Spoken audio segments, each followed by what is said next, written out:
Positivamente, começando, sejam muito bem-vindos.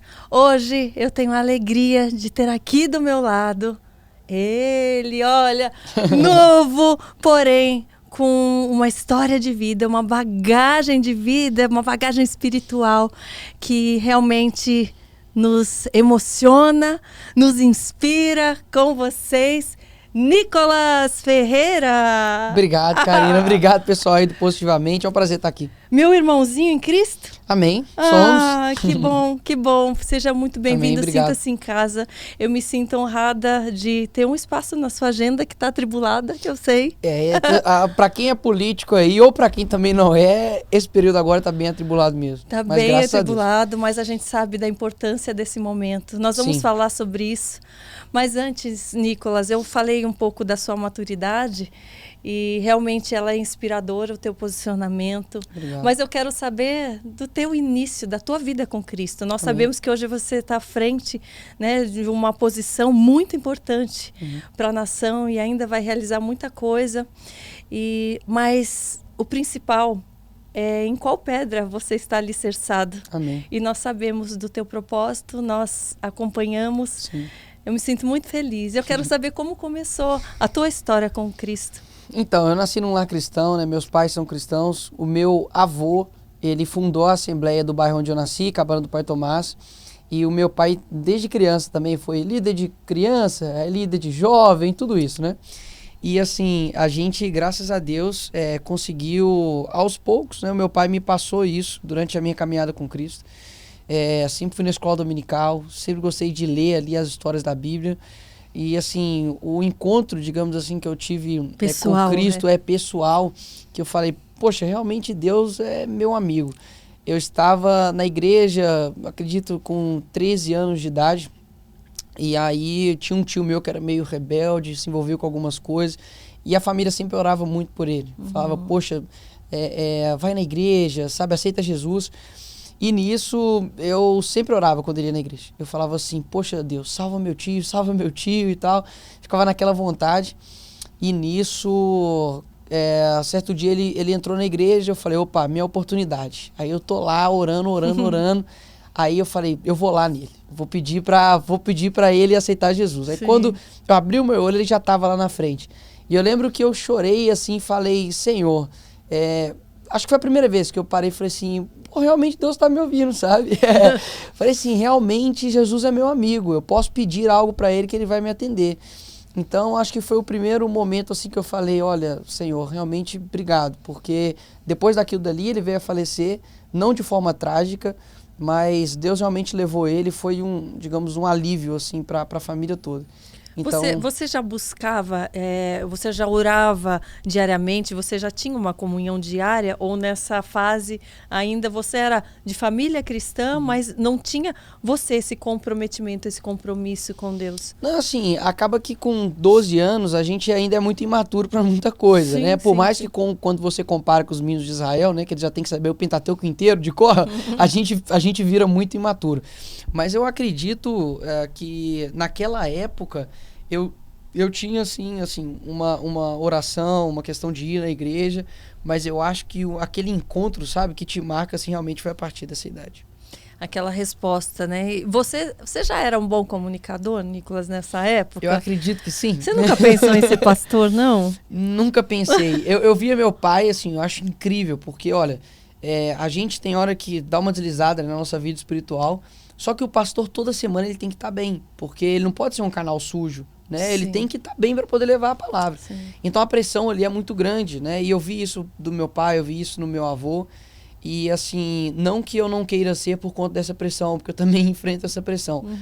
Só que eu acho que por conta da política, se eu fosse ser algum dia, eu não seria as duas coisas ao mesmo tempo, sabe?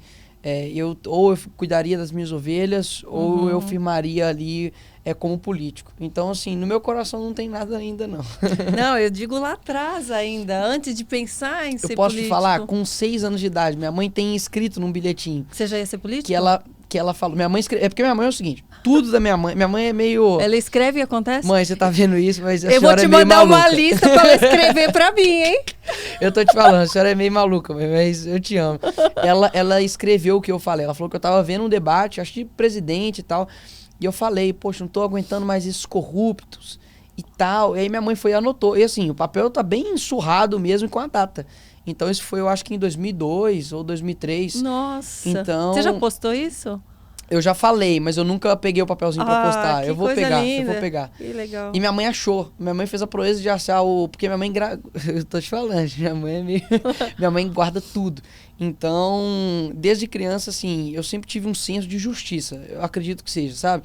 De tomar frente às coisas, de não ter medo de chegar e falar com alguém. Então, eu sempre tive isso. Aí a vida vai te encaminhando, né? Sim, sim. Você falou que essa foi uma época, né? 12, 13 anos. Uhum. Período de pré-adolescência, início da adolescência. Você teve um período seu de rebeldia? Ou você sempre foi, assim, correto? Eu acho não de rebeldia, mas acredito de afastamento da casa do pai eu tive. Assim, mas mesmo que estando te levou? dentro, Como sabe? é que foi? Acaba que a nossa vida espiritual, você nunca vai se afastar e esfriar de um dia por outro, né? É sempre aos poucos passos. Então você deixa de orar, está cansado, tem muita coisa.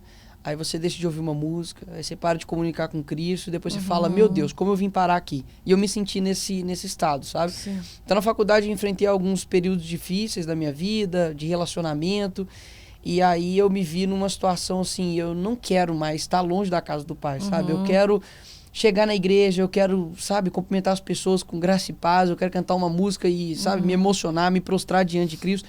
E eu não estava conseguindo fazer isso, sabe? Então chegou num momento, eu lembro que eu peguei o carro, fui para uma determinada praça lá de BH, e aí eu falei, Senhor, eu preciso que o Senhor comunique no meu coração, sabe? Eu realmente não aguento mais chorar. E a Bíblia fala que a tristeza, segundo Deus, ela opera o arrependimento, mas a tristeza, segundo o mundo, ela opera a morte. Então eu estava sentindo essa segunda tristeza. Por conta de quê, assim? O que te entristecia?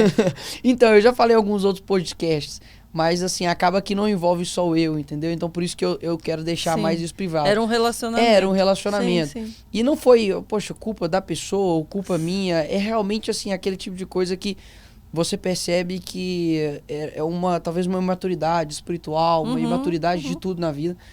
E eu falei, eu não posso mais estar tão longe de Cristo. E depois eu vi que estar com Cristo é bem melhor, sabe? Sim. Aí eu voltei, e assim, óbvio, a gente tem os nossos erros, tem as nossas falhas, mas o meu coração realmente depois disso mudou, sabe? Bastante de falar assim, por mais que eu erre, eu tenho que voltar. A mesma força que eu tenho para errar, eu tenho que ter para voltar. Eu sempre tenho isso dentro de mim. Você se sentiu sozinho nesse período, onde você teve que realmente voltar para Cristo, fazer novas escolhas, talvez mudar um pouco aquela vida que você estava levando, ou não? Você se sentiu tão fortalecido que não sentiu falta de nada? Não, eu sou meio teimoso, sabe? Assim, eu quero resolver as coisas por mim só, é rápido. Eu fico assim, não, eu dou conta, eu consigo, porque eu fico com medo, assim, de querer envolver outras pessoas, sei lá, minha mãe, meu pai, meus tios, e aquilo dali virar uma coisa muito grande. Sim, sim. E depois, às vezes, você já até passou, já ultrapassou e a pessoa tá lá. Exatamente. Ainda, né? Eu falei, não quero trazer problema. Na minha cabeça eu ficava assim.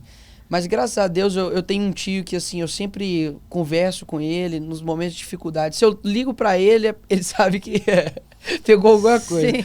E aí eu lembro que nesse dia eu liguei pra ele, falei, tio, preciso te ver. Aí eu encontrei com ele num carro, a gente chorou muito, eu confessei o pecado porque ficava na minha cabeça um versículo e fala, olha, aquele que não confessa o pecado não alcança a misericórdia. E ou eu acredito na Bíblia, ou eu acredito em coisas seletivas da Bíblia. Sim. Então eu acredito que se você honrar pai e mãe, você vai ter seus dias acrescentados. A gente acredita. A gente acredita que a misericórdia de Deus se renova todos os dias. E porque a gente não acredita naquilo que, digamos assim, nos pune, né? Então eu falei, não, eu preciso confessar meu pecado. Caso contrário, eu não vou ter misericórdia. E aquilo ali ficou na minha mente. Então eu confessei e é incrível como o poder de uma oração e de uma confissão te limpa, te deixa, sabe, sem peso, e muita gente acaba não fazendo isso, fica carregando esse peso eternamente. Sim, a gente já falou sobre isso aqui, da importância, né, do arrependimento. Porque isso mostra que você entendeu onde você errou, onde você né, pecou, para que você não cometa isso novamente. E quando a gente faz isso perante Deus e a pessoa que talvez tenha, né, esteja envolvida naquele pecado, o Senhor, ele nos restaura. Ele nos dá nova oportunidade. E a gente não se culpa mais por aquilo. Sim. E muitas das vezes uma estratégia do diabo é a seguinte: ele coloca como você não fosse merecedor do amor de Deus. E nós não somos. Sim. De fato, nós não somos. Só que o arrependimento e o que Jesus Cristo fez foi exatamente para poder trazer isso para nós. Porque a gente não conseguia pagar esse preço. Então, quando o diabo vier falar isso com você, você não merece, e fala, não mereço mesmo. Mesmo assim, o Senhor está aí. Mas mesmo assim, o Senhor está aí. É por isso que ele é meu Deus. Compreende? Porque se nós fôssemos merecedores, a gente não precisava de Deus. A gente não precisava de Jesus Cristo. Para que o sacrifício dele, afinal? Já que eu mesmo consigo me salvar. Então, eu lembro que eu ficava isso na minha mente, só que graças a Deus eu sou muito corajoso. Eu era muito inconsequente para fazer o mal e o bem, sabe? Mas, ao mesmo tempo que eu tinha coragem de ir lá e fazer algo errado, eu tinha coragem de voltar. Eu acho que esse é a maior dificuldade, talvez, das pessoas. Fala, nossa, mas se eu voltar, eu vou ter que deixar isso. Eu vou ter que deixar aquilo. Eu vou ter que falar para aquela pessoa, eu vou ter que pedir perdão. E você pensa tanto nas coisas que você tem que fazer, que você esquece da consequência de você não fazer. Que é o salário do pecado e a morte. Sim, assumir as consequências dos nossos atos é muito importante e nos encoraja a seguir em frente. Eu aprendi muito com os meus erros. Eu aprendi muito o quanto é melhor a gente recomeçar e começar de novo do que a gente ficar estagnado. Eu também falo que eu também fui muito corajosa na minha vida quando eu era ignorante. Eu era corajosa para pecar, para o lado errado, pela minha ignorância, fazendo coisas achando que eu era certa. E eu vejo o povo assim, padecendo realmente por falta de conhecimento. Quando que você adquiriu o conhecimento total assim da palavra de Deus? É claro, eu digo total, a gente vai sempre conhecer mais, mas da maior parte do que Deus queria para a sua vida. E você caiu na real, poxa, aqui eu pequei, aqui eu estava errando e nem sabia.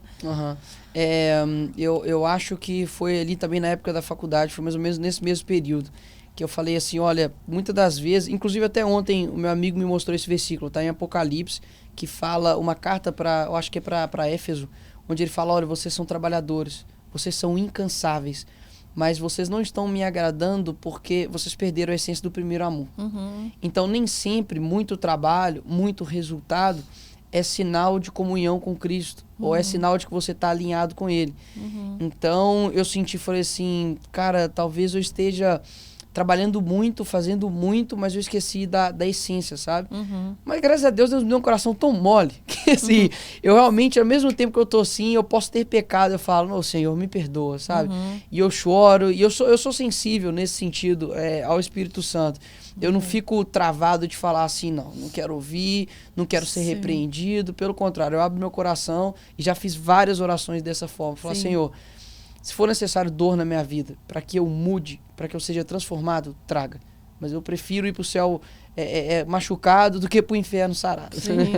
Hoje em dia, qual o seu maior desejo, o seu maior pedido de oração? Qual tem sido? Então, em primeiro lugar aqui, em primeira mão, para esse podcast, tá? Eu tô orando muito pelo meu casamento, né? Amém. Sim, eu em breve eu casarei. Então, assim, eu tô muito feliz com relação a isso. Que bom. Porque eu já tô há bastante tempo já, né, com uma pessoa em compromisso. E acaba que eu nunca mostrei nem nada porque eu sei os ataques que eu sofro. Então eu blindo, sabe? Não só ela, mas como minha família também. Então, o meu maior sonho é o meu casamento, sabe? É o meu casamento, são os meus filhos, né? Que é a herança do Senhor. 4, né? Você quer ter? Eu quero ter 4. Se Deus quiser me dar mais, estamos abertos. De 4 para mais, né? Exatamente, de 4 para mais. Mas assim, eu gosto muito, sabe? Eu chego na casa da minha avó, aquele tanto de menino, aquele tanto de menina, aquele tanto, sabe, de tios e tias. Então, é tão bom. Então, eu quero ser essa família também, sabe? Eu quero fazer com que os meus filhos sejam refúgio para outras pessoas, que eles cresçam em graça, em sabedoria entendeu? Eu amo vocês, filhos. Ah, que bom. E é tão bonito ver a forma com que você fala com respeito, preservando a sua futura esposa. Eu já vi você falando em outro podcast. Sim. E falando também da santificação, de que vocês estão esperando, né, para o dia do casamento, esperando em Cristo. O que você aconselha, né, de que forma você aconselha e dá um entendimento aos jovens ou quem ainda não encontrou seu parceiro, da importância realmente de se santificar, de buscar a santidade, de preservar o seu corpo como templo do Senhor? Sim, eu acho que assim, o mundo ele enganou muitas pessoas, né? Colocando como se você fosse escravo das suas vontades, você estava sendo livre. Tem uma frase do meu tio que diz o seguinte, olha, a liberdade que oferecem para você é tão incerta o quanto seguro parece ser. Então, realmente é algo assim que é amigo da onça, né? Te dá com a colher, mas tira com a concha. Então, eu acredito que para os jovens, né, que estão assistindo aí, quer formar uma família, etc., como é bom você estar num relacionamento onde o centro não é o sexo. Como é bom estar num relacionamento onde o centro não é a sua vontade. Porque as pessoas entram num relacionamento como se fosse uma aposta. Eu aposto que eu consigo fazer ela feliz. Eu aposto que eu consigo sanar as vontades dela. Só que não é isso. O casamento, na verdade, é você falar assim, olha, casei com essa pessoa e agora eu tô numa trincheira de guerra. Não importa o que acontecer, há coisas maiores em jogo. Então, essas pessoas que, poxa, já se aliaram com tantas pessoas sexualmente, acaba que você está entregando o seu melhor bem para o outro, né? Que é a sua intimidade. Então, realmente, vale a pena esperar, sabe? Vale a pena você dividir isso com a pessoa que você assim, mais ama e pensar, poxa, essa pessoa que eu estou namorando aqui, daqui a 20 anos, eu ainda vou ter vontade de conversar com ela? Eu vou ter vontade de dividir? Ela é meu refúgio, no sentido de ela me escuta, sabe? Ou o contrário, né? Ele me escuta, ele é um cara carinhoso, ele é um protetor, um provedor, que esse é o papel do homem. Então, realmente, não há nada melhor. Quando você tiver um relacionamento certo, você vai falar, poxa, valeu a pena. Sim, sim. E a gente vê, né, um mundo tão andando na contramão disso tudo, realmente mostrando que o certo é a liberdade da mulher ter quantos parceiros ela quiser, dos homens terem quantos parceiros eles quiserem, que isso é verdadeira liberdade. Você se preocupa em ver que rumo esta libertinagem está tomando no Brasil, no mundo? Me preocupo porque a esquerda é a seguinte, ela fomenta você a ter uma ação, mas ela mesma não sofre as consequências. Então quem vai ter a vida lá toda destruída, com problemas emocionais, vai ser a menina, vai ser o menino, e não quem incentivou a fazer isso. Então, eu tenho números de exemplos de pessoas que passaram pela minha vida, na escola, na faculdade, de meninas que você olha dentro do olho dela, tá vazio. De menino você vai conversar, o menino tá vazio. E a única coisa ali que sustenta ele são duas coisas, né? Ou o sexo desregrado, ou droga, ou a pornografia, né? Porque eles querem preencher a alma deles com algo. Só que realmente é igual a droga. Quanto mais você consome, quanto mais você quer, só que não sacia.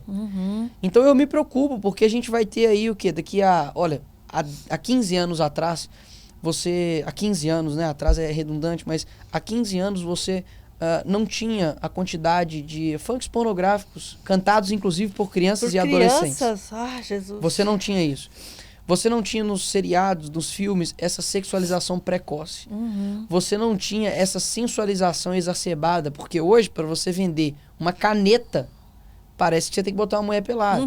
Para você colocar ali, vender uma cerveja, vender qualquer produto, você precisa de sensualização. Inclusive a indústria da música é muito forte nisso, né? A letra, a melodia, tudo é voltada para ativar em você dopamina, que é ali o neurotransmissor ali do prazer. Então as pessoas hoje querem prazer a todo custo, mas é um preço muito alto que você paga. Então tem até uma analogia que o Jordan Peterson fala muito legal, que ele fala a respeito do Peter Pan, né? Que tem vários jovens aí que querem ser igual ao Peter Pan. Ele é o rei, ele quer ser rei da Terra do Nunca, só que essa Terra do Nunca não existe. E ele troca o relacionamento dele com a Wendy, que é uma menina de classe, conservadora, uma ótima proposta para ele, mas ele troca isso pela Sininho. E a Sininho ali é representado pela pornografia, porque afinal de contas, ela não existe. Ela é uma fada. Então, olha só como ele quer trocar o irreal e uma hora isso vai acabar, esse êxtase todo da juventude. Por quê? Uma coisa é você ter 15 anos de idade, 17 anos de idade, 18, e você não saber se comunicar direito, você não ter ali um trabalho fixo, você ter uma vida desregrada, não ter nenhum tipo de relacionamento. Mas quando bate ali os seus 30 anos, já não é tão mais legal. Então a pressão da sociedade vem, a pressão interna também vem, e os seus desejos que você escondeu, porque você queria ser o rei da terra do nunca, só que ela não existe, vai surgir. Isso acontece com muitas mulheres, né? Ah, não quero ter filho, dá trabalho demais. Eu vou testar, né? Vou testar sexualmente para ver quem que é o melhor. Acaba não ficando com ninguém. E depois dos 30 anos fala, meu Deus, a realidade bateu. Terra do nunca não existe. Eu quero ter um filho. E aí? Eu vivi nessa terra do nunca aí. Pois é. Eu não sei se eu era Sininho ou se eu era o Peter Pan. Eu acho que eu era as duas coisas. Que eu era Sininho, que Sininho fazia mulher, propaganda então. de cerveja, que tava lá sensualizando. E eu também era o Peter Pan, que vivia nessa ilusão. E quando eu me dei conta, eu tava com 39 para 40 anos e falei, cadê o filho que eu queria ter? E que eu tentei me iludir que eu não queria, achando que eu ia viver 500 anos. Só que você teve... Graças a Deus eu me converti, aleluia. Glória a Deus. E sempre há essa chance, só que poucas pessoas, porque, querendo ou não, na sua decisão, você pensou em tudo que você iria de fato perder. Que seja, talvez ali dinheiro, que seja influência, que seja amigos, você perde algo. Toda escolha tem uma perda. Claro. Só que aquilo que você ganhou foi muito maior. Claro. Né? Você ganhou a eternidade. Claro. Então, muitas pessoas acabam não deixando com que a decisão certa venha à tona. Pra não querer perder nada. O que tá seguro, né? Até ali. Só que não dá pra ter tudo. Porque hoje nós temos a geração do ganha tudo. Ela quer ganhar tudo. Ela quer ganhar a aprovação de todo mundo. Ela quer ganhar mais dinheiro. Ela quer ganhar tudo. Só que não dá para ganhar tudo. Escolhas exigem perda. Qual foi a escolha mais difícil que você teve que ter, onde você teve que abdicar de algo? Você se lembre. Faça a pergunta novamente. Ai, valendo pra 1 milhão. A conta dá até 10. Qual foi a escolha, a decisão mais difícil para você? Onde você teve, às vezes, que abrir mão de algo que você gostaria muito, ou de algo que era carnal e você optou por algo espiritual, enfim? Eu acredito que foram meus momentos acadêmicos, e eu explico. Acaba que quando você é adolescente, você quer muita aprovação do coletivo. Então você não quer ser o chato da turma, você não quer ser o cancelado. Sim. E eu abdiquei de muitas amizades. Eu abdiquei ali da aprovação ali do coletivo em prol daquilo que estava dentro de mim. Só que ninguém via. Eu não tinha seguidor. Sim. Eu não tinha vídeo, eu não tinha nada. Então, foi uma decisão muito difícil, porque eu parei e falei assim, cara, eu preciso falar a verdade. Só que tá todo mundo toda hora, sabe, te taxando. Poxa, você é o chato, você é o polêmico, você é isso, você é aquilo. Só que eu permaneci. Eu falei, não, eu quero permanecer. Então, eu deixei muitas amizades de lado. Eu perdi várias amizades. Pessoas, assim, que eu gostava e hoje são, assim, inimigos meus. Eu não sou inimigo dela. Eu nem lembro, basicamente, que elas existem, mas eles me tratam como inimigo, sabe? Porque... Que verdades eram essas que você já pregava na faculdade? Eu me lembro que... Eu coloco, não precisa nem faculdade, não. Ensino médio. Eu lembro que eu sempre eu me abdiquei de ficar com as pessoas. Porque eu falei, olha... Meu primeiro beijo foi, tipo, 17 anos de idade. Porque eu falei, gente, eu não vejo sentido em beijar e sair beijando todo mundo. E aí? Eu quero, sabe? E nisso, eu lembro que várias pessoas em volta... Poxa, você é taxado como... o retrógrado, o careta, enfim. E isso para alguém de 15 anos, 16 anos, pode afundar, pode dar uma depressão. Você nunca teve depressão, nada? Não, nunca tive. Então isso fica forte na pessoa. Só que eu, graças a Deus, sempre tive muita coisa para fazer, não tive tempo para parar e aquilo dali me abater, né? Só que eu lembro que tinha várias meninas que pregavam isso, ficavam com todo mundo e tal. Só que quando a corda apertava, vinham até mim. Eu lembro de uma menina que me ligou e falou que não sei o que, chorando muito, eu quero tirar minha vida. Então eu falei, por quê? Não, hoje é aniversário do meu pai e, sabe, eu não sei se ela tinha perdido o pai ou se ela tinha brigado com o pai. Então, assim, meninas muito machucadas. E eu sempre conversava com elas. E geralmente elas sempre namoravam, tinha uns 4 amores eternos por ano, né? Então, meu amor é eterno. Aí tinha 4 por ano. E sempre quando terminava ali, eu ia lá, aconselhava, conversava. E assim... sem nenhum tipo de maldade ou de querer ali, sabe, aproveitar a sensibilidade dela para ter algo. Então, foi nesses momentos que eu falei, cara, eu preciso me permanecer firme. Sabe por quê? Porque quando você sacrifica algo, é sempre pelo outro. Então, eu sacrifiquei ali, porque olha só, como que eu ia ajudar alguém se eu precisava ser ajudado? Sim. Então, eu falei assim, cara, eu tô bem. Eu quero ser essa pessoa, eu quero ser esse adolescente que tem uma pessoa passando dificuldade, eu vou lá e ajudo ela. Eu quero ser a pessoa que quando alguém morre, eu não vou estar lá, sabe, destruído, sem conseguir raciocinar e pensar. Não, eu quero ser a pessoa que eu ajudo. Se alguém na minha família morrer e tudo, eu quero ser ali o sustentáculo para minha mãe, para meu pai. E eu sempre fui assim. Eu lembro que com 12 anos eu estava na França, eu morei um tempo na França. Você tem mais irmãos? Eu tenho mais 2 irmãs. Uma mais velha de 30 e uma mais nova de 16 agora. E quando a gente estava na França, a gente recebeu o comunicado que o meu tio, que eu contei a história, que ele tinha morrido. E eu tinha 12 anos de idade. E na hora eu parei, assim, eu preciso ajudar minha mãe. Então eu não tive tempo de chorar, sabe? Eu não tive tempo assim de...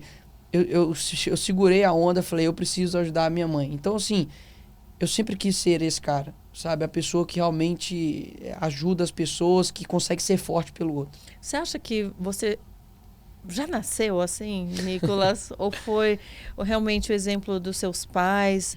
O que você acha que te motivou a ter já esse senso de ajuda, de ser um colaborador, um ajudador? Karina, eu sempre pensei assim, o que meu pai e minha mãe fez quando criança, sabe? Eu sempre fico voltando, tentando lembrar. E graças a Deus, nessas minhas voltas ao passado de reflexão, eu sempre vi que meu pai foi um cara que me formou demais. Assim, o exemplo dele de trabalho, o exemplo dele assim de... Eu nunca vi meu pai xingar um palavrão na vida. O máximo que eu já vi foi meu pai xingando o outro no trânsito de banana. Esse é o máximo que meu pai xinga. O meu avô, a mesma forma. Eu nunca vi o meu avô falar nada. Então, assim, sempre ali nos almoços de família, meu pai sempre discreto. Minha família, por parte de mãe, é bem... Ele fala e grita ao mesmo tempo. E ele sempre parado, lendo a Bíblia, lendo um livro, sempre resolvendo as coisas de maneira bem racional. E a minha mãe eu vejo que já é o lado mais cuidado, mais sensível. Então, minha mãe sempre me chamava para conversar. Tá tudo bem, meu filho. Eu lembro que nessa época mesmo, bem difícil da minha vida, ela falou comigo, olha, você precisa cuidar bem de você. Porque, sabe, você precisa cuidar bem de você. Você não tá cuidando de você. Talvez você tá cuidando de outras pessoas, mas e você? Então, cuide bem de você, meu filho. Isso vai passar, isso já aconteceu comigo. E acredita em mim, né? O Senhor é o nosso amigo. Então, a minha mãe, ela realmente foi assim, ela foi um anjo do Senhor mesmo, sabe? E até Santo Agostinho, quando você lê Confissões, ele fala que ele buscava Deus, só que ele depois viu que estava dentro dele. E as pessoas em volta eram enviados do Senhor, sabe? Então a mãe de Santo Agostinho orou anos, quase 30 anos, para que ele ali convertesse. E acredito que minha mãe foi da mesma forma, mas como uma consolidadora, sabe? A mãe que chega, que conversa, que chora, que preocupa, sabe? Que dá ali uma correção, mas depois você fala, poxa, minha mãe me ama. E teve um dia, eu lembro que eu tava dentro do carro, tava meu pai e minha mãe assim, eu indignado porque eles tinham me corrigido com alguma coisa, e eu sem entender aquilo. Aí meu pai falou uma frase que eu nunca esqueci, ele falou assim, meu filho, se eu não te amasse, eu não iria te corrigir. Sabe, eu falei, olha, se eu não te amasse, eu não iria te corrigir. E eu lembro que naquilo pra mim, assim, de um jeito, bateu assim, igual uma flecha no meu coração, porque abriu meu pensamento. Eu falei assim, poxa, é verdade. Assim, ele me ama, e por isso que ele tá me corrigindo, porque eu achava que quem corrige era só quem não ama. Mas pelo contrário, eu falei, verdade. Ele falou, olha, se eu não estivesse ligando pra você, eu não falaria nada. Mas eu ligo pra você, eu amo pra você, então por isso que eu tô te corrigindo. Então, meus pais foram, assim, essenciais na minha vida. E o Senhor faz isso com a gente o tempo todo, né? Toda hora. Toda hora nos corrigindo. E se a gente não prestar atenção, a gente vai seguindo teimosamente, né, com nossas próprias pernas, e errando e deixando de receber aquilo que Ele tem de melhor para nós. Sim. Você tem algum medo, Nicolas? Ou você é totalmente destemido? Porque eu falo por mim, eu tive... A minha conversão se deu por uma doença, né, do meu pai, na época de Covid, e eu tive muito medo de perdê-lo, porque eu sempre tive meus pais como porto seguro para mim. E você fala com tanto amor dos seus pais, você já teve medo da ausência deles na sua vida ou nunca? Eu não quero me demonstrar insensível aqui, né? Claro que quando meu pai e minha mãe morrer, nosso Deus, né? Mas eu sei que eu irei encontrar com eles na eternidade. Mas eu acho que um medo que eu tenho, mas Deus ele vai confirmando pra gente que a gente tá no caminho certo, é de estar fazendo algo sem estar mirando o alvo dele. Sabe? Eu não quero chegar nos céus e Deus falar comigo assim, mas eu te pedi pra fazer outra coisa. Entende? Eu sei que eu tô no caminho certo. Deus já comunicou isso no meu coração várias vezes, através de várias pessoas. Mas eu não quero que seja com nada, sabe? E eu oro muito e prezo muito pelo meu casamento, sabe? Pela minha família. Eu acredito que o único medo que eu tenho é o temor do Senhor de talvez não estar fazendo o propósito dele. Sim. Agora, medo de qualquer outra coisa eu realmente não tenho. Ah, Nicolas, tem medo que mata você? Eu realmente não tenho. Ah, você tem medo de quê? De animal, de tubarão, de altura? Eu não tenho medo. Você já foi ameaçado nesse várias nível? Vezes. Já. Várias vezes. De falar que sabe onde eu moro, de saber a minha agenda, de falar que vai me bater, vai me pegar na pancada.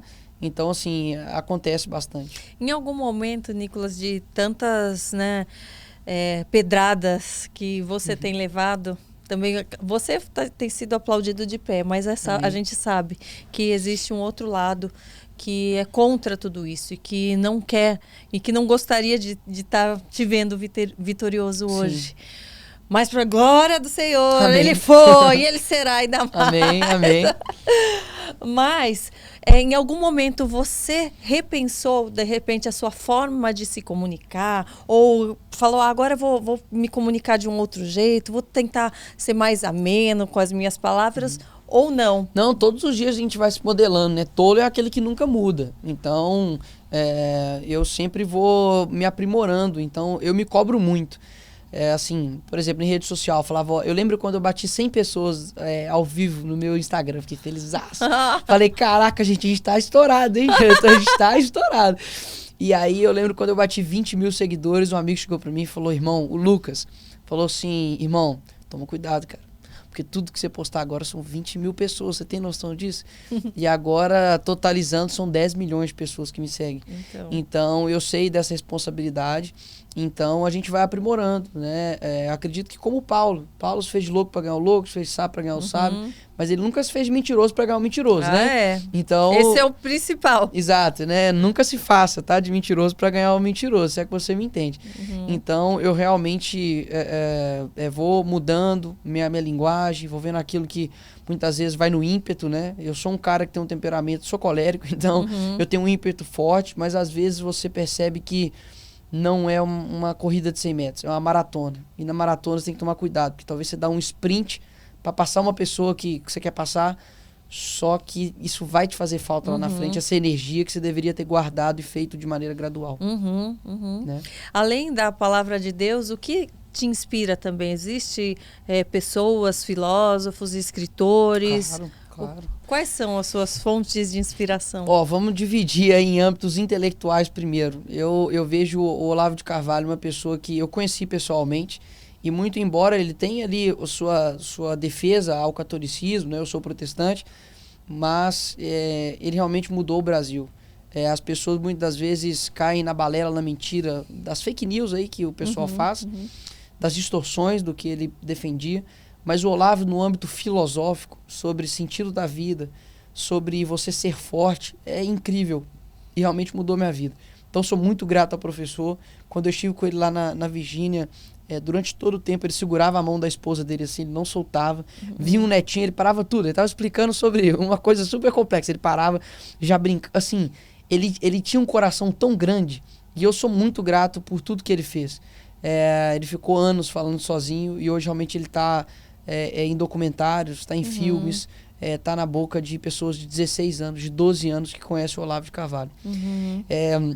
Acredito que no âmbito de determinação, meu pai nasceu numa favela, tinha basicamente o que comer e ficou 26 anos na mesma empresa, começou lá como office boy e atingiu um patamar muito bom na empresa, que possibilitou da gente ter uma ótima educação. Meu pai sempre prezou pela nossa educação, assim. Meu pai nunca foi daqueles de, você tem que ter o tênis da negócio, da época, você tem que comprar essa camisa aqui que tá... Não, meu pai nunca ligou para isso e até hoje, meu pai é bem raizão. E foi assim, ele foi me ensinando esses princípios. Então, acho que meu pai é uma determinação, tem o Olavo, a persistência do Jair Bolsonaro. É uma pessoa que falou durante 28 anos no Congresso, sendo taxado de tudo quanto é adjetivo negativo possível, e se tornou presidente da República. Então, a persistência realmente dele, o Olavo, inclusive, chamava o Bolsonaro de Marte. Porque para entrar nessa guerra, do jeito que tá, desbalanceado, ataques 24 horas, e você ainda suportar tudo isso, só pode ser realmente uma missão de Deus. Então eu tenho essas 3 pessoas, óbvio, tenho outras inspirações, várias que eu gosto, seja na música, seja no esporte, determinação de um e de outro, mas você ouve música do mundo também? Como que você vê essa questão? Legal. O que acontece? Essa questão da música, eu estudei durante muito tempo sobre a influência da música na gente. Então, a música, ela, como eu disse, né, ela produz dopamina, ela tem essa capacidade. Dopamina, para quem não sabe, é um neurotransmissor, que é o mesmo quando você come um chocolate, né, que aquilo dali libera, quando você, por exemplo, tem relações sexuais, libera. Por quê? É o do prazer ali, né? Te libera prazer. Agora, com relação à música, eu acho que a gente tem que ter 2 pontos cruciais. Moderação e a motivação para isso. São os 2 M's que pode utilizar isso para qualquer coisa na sua vida. Quando a gente fala sobre arte, a arte, ela é algo muito amplo, né? Você tem aí pintores, você vai falar, não, essa pintura aqui é cristã ou não é? Eu não quero ver. Não, arte é arte. Só que a música, eu acredito que ela seja a mais poderosa das artes. Então, olha só, você escuta um funk, você é conduzido a algo. Sim. Não é à toa que é mais associado isso à sensualidade, ao sexo, à promiscuidade, etc. E não estou taxando o funk disso, mas é utilizado muito para isso. Agora, muitas pessoas, elas subestimam o poder da música. Ou seja, terminou o relacionamento, ela escuta o quê? Um pagode, um sertanejo. Uma música de fossa. Uma música de fossa. Ela estava ruim e ficou pior. Fica pior. E aí as pessoas falam, não tem problema não, estou escutando essa música aqui. Eu acho que é de forma gradual, você vai trocando o seu repertório de adoração a Deus para algo que não provém do Senhor. Então, assim, eu me cuido porque eu gosto muito de música. Eu sou músico, eu toco bateria, eu toco violão, minha família toda são de música. Então isso toca muito em mim, porque eu amo. Então eu escuto a música e escuto ela umas 7 vezes. Eu escuto primeiro só ouvindo baixo, depois só ouvindo a guitarra, depois só ouvindo a bateria, que é muito bom para treinar seu ouvido. Agora, as pessoas subestimam o poder da música. Então muita gente talvez vai argumentar no seguinte sentido, mas os filmes que você vê são filmes feitos por cristãos? Não. Só que, para pensar, quantas vezes você ouve uma música que você amou e quantas vezes você vê um filme? Exato. E o quanto que aquilo mexe na sua vida. Então, eu aconselho, tá? Ninguém vê um filme 20, 30 vezes música, você pode ouvir... eu vejo, o Tropa de Elite só. Eu amo, eu sei todas as falas. Hoje é no amor, hoje é na paz, hoje é na paz. Aliás, nós vamos falar sobre isso, sobre essa nova profissão sua de ator. Você já tá decorando as falas, vamos chegar aí. Então, assim, a questão da música é só realmente... Aconselho a você a ter cuidado, a você realmente ver de onde essa fonte está saindo. Sim, eu concordo. Sabe, tem pessoas, por exemplo, que você está escutando uma música ali, digamos que não tem nada a ver. Você tem noção que essa mesma música pode estar sendo tocada dentro de um puteiro? E aquelas pessoas não estão incomodadas com a música e você também não. Então a mesma música que está sendo tocada ali para as pessoas fazerem promiscuidade está sendo tocada para você ali dentro da sua casa, dentro do seu lar. O que essa música está mandando de mensagem para você? Então, assim, muita gente quer ouvir um sim ou não, né? É pecado. Ou senão, não é pecado. Mas a pessoa tem que entender o que está por trás. Eu acho que tudo é uma maturidade espiritual e tudo também é testemunho. É a mesma coisa da bebida. Beber não é pecado. Agora, embriagar é. Agora, eu tô num bar. A pessoa tá lá, fala, você quer tomar um vinho aí? Aí, beleza, eu boto um vinho lá em cima. Alguém tira foto, ela sabe quantas taças de vinho eu tomei? Ela sabe se eu tô bêbado ou não? Eu vou explicar pra todo mundo. Tim, galera. Primeira taça de vinho que eu tô tomando, tá bem? Porque a Bíblia diz, você não consegue fazer isso. Ainda mais hoje, que a pessoa tira uma foto e fala o que quiser, né? Então eu acho que é tudo diz respeito a uma maturidade espiritual, a um testemunho e saber que há coisas maiores em jogo. Às vezes tem alguém do teu lado, exatamente, que te admira ou que tá ali de olho em você, que acabou de deixar o álcool, que, né, tá numa abstinência. Então a gente realmente tem que cuidar com tudo e não ser uma pedra de Toma tropeço muito, para para ninguém, finalizar né? essa parte da música, toma muito cuidado com a música. A música, ela foi utilizada anteriormente, chamava ali, né, Davi e tudo para tocar ali a harpa, para expulsar demônios. Então, da mesma forma que a música tem um poder muito grande para o bem, ela tem para o mal. Tem um aplicativo que chama iDozer, que são doses de sonoras, né? E você escuta e dá o efeito de LSD, de maconha, de êxtase. É porque eu estudei mesmo, eu quis estudar mesmo o que estava pegando. Tem um que chama Gate of Hades, né? A porta de Hades, né? Do inferno. E tem vídeos, basta você pesquisar. Credo. Tem vídeos de pessoas escutando, coloca o fone assim, fica ouvindo durante 30, uma hora, e a pessoa fica alucinando por conta daquilo que a música pode fazer em você. Credo, credo. E a gente tem visto, né, também no mundo da música, no mundo das artes, a idolatria. Eu gostaria que você falasse sobre isso, que você já falou até sobre alguns artistas em específico que estão sendo ovacionados pelo público, estão sendo idolatrados e estão levando, né, as pessoas justamente por um caminho errado, por um caminho de pecado, levantando bandeiras para políticos. A gente fala sobre isso porque você é um político, uma referência, mas também levando cristãos a se desviarem também. É algo para se ficar atento. De antemão, já quero dizer que eu fico triste por todos esses. É muito triste quando uma pessoa que era usada pelo Senhor não está mais sendo usada pelo Senhor. Então, meu coração não se alegra quando eu vejo um artista que antes adorava ao Senhor e agora está com o mundo. Eu não me alegro com isso.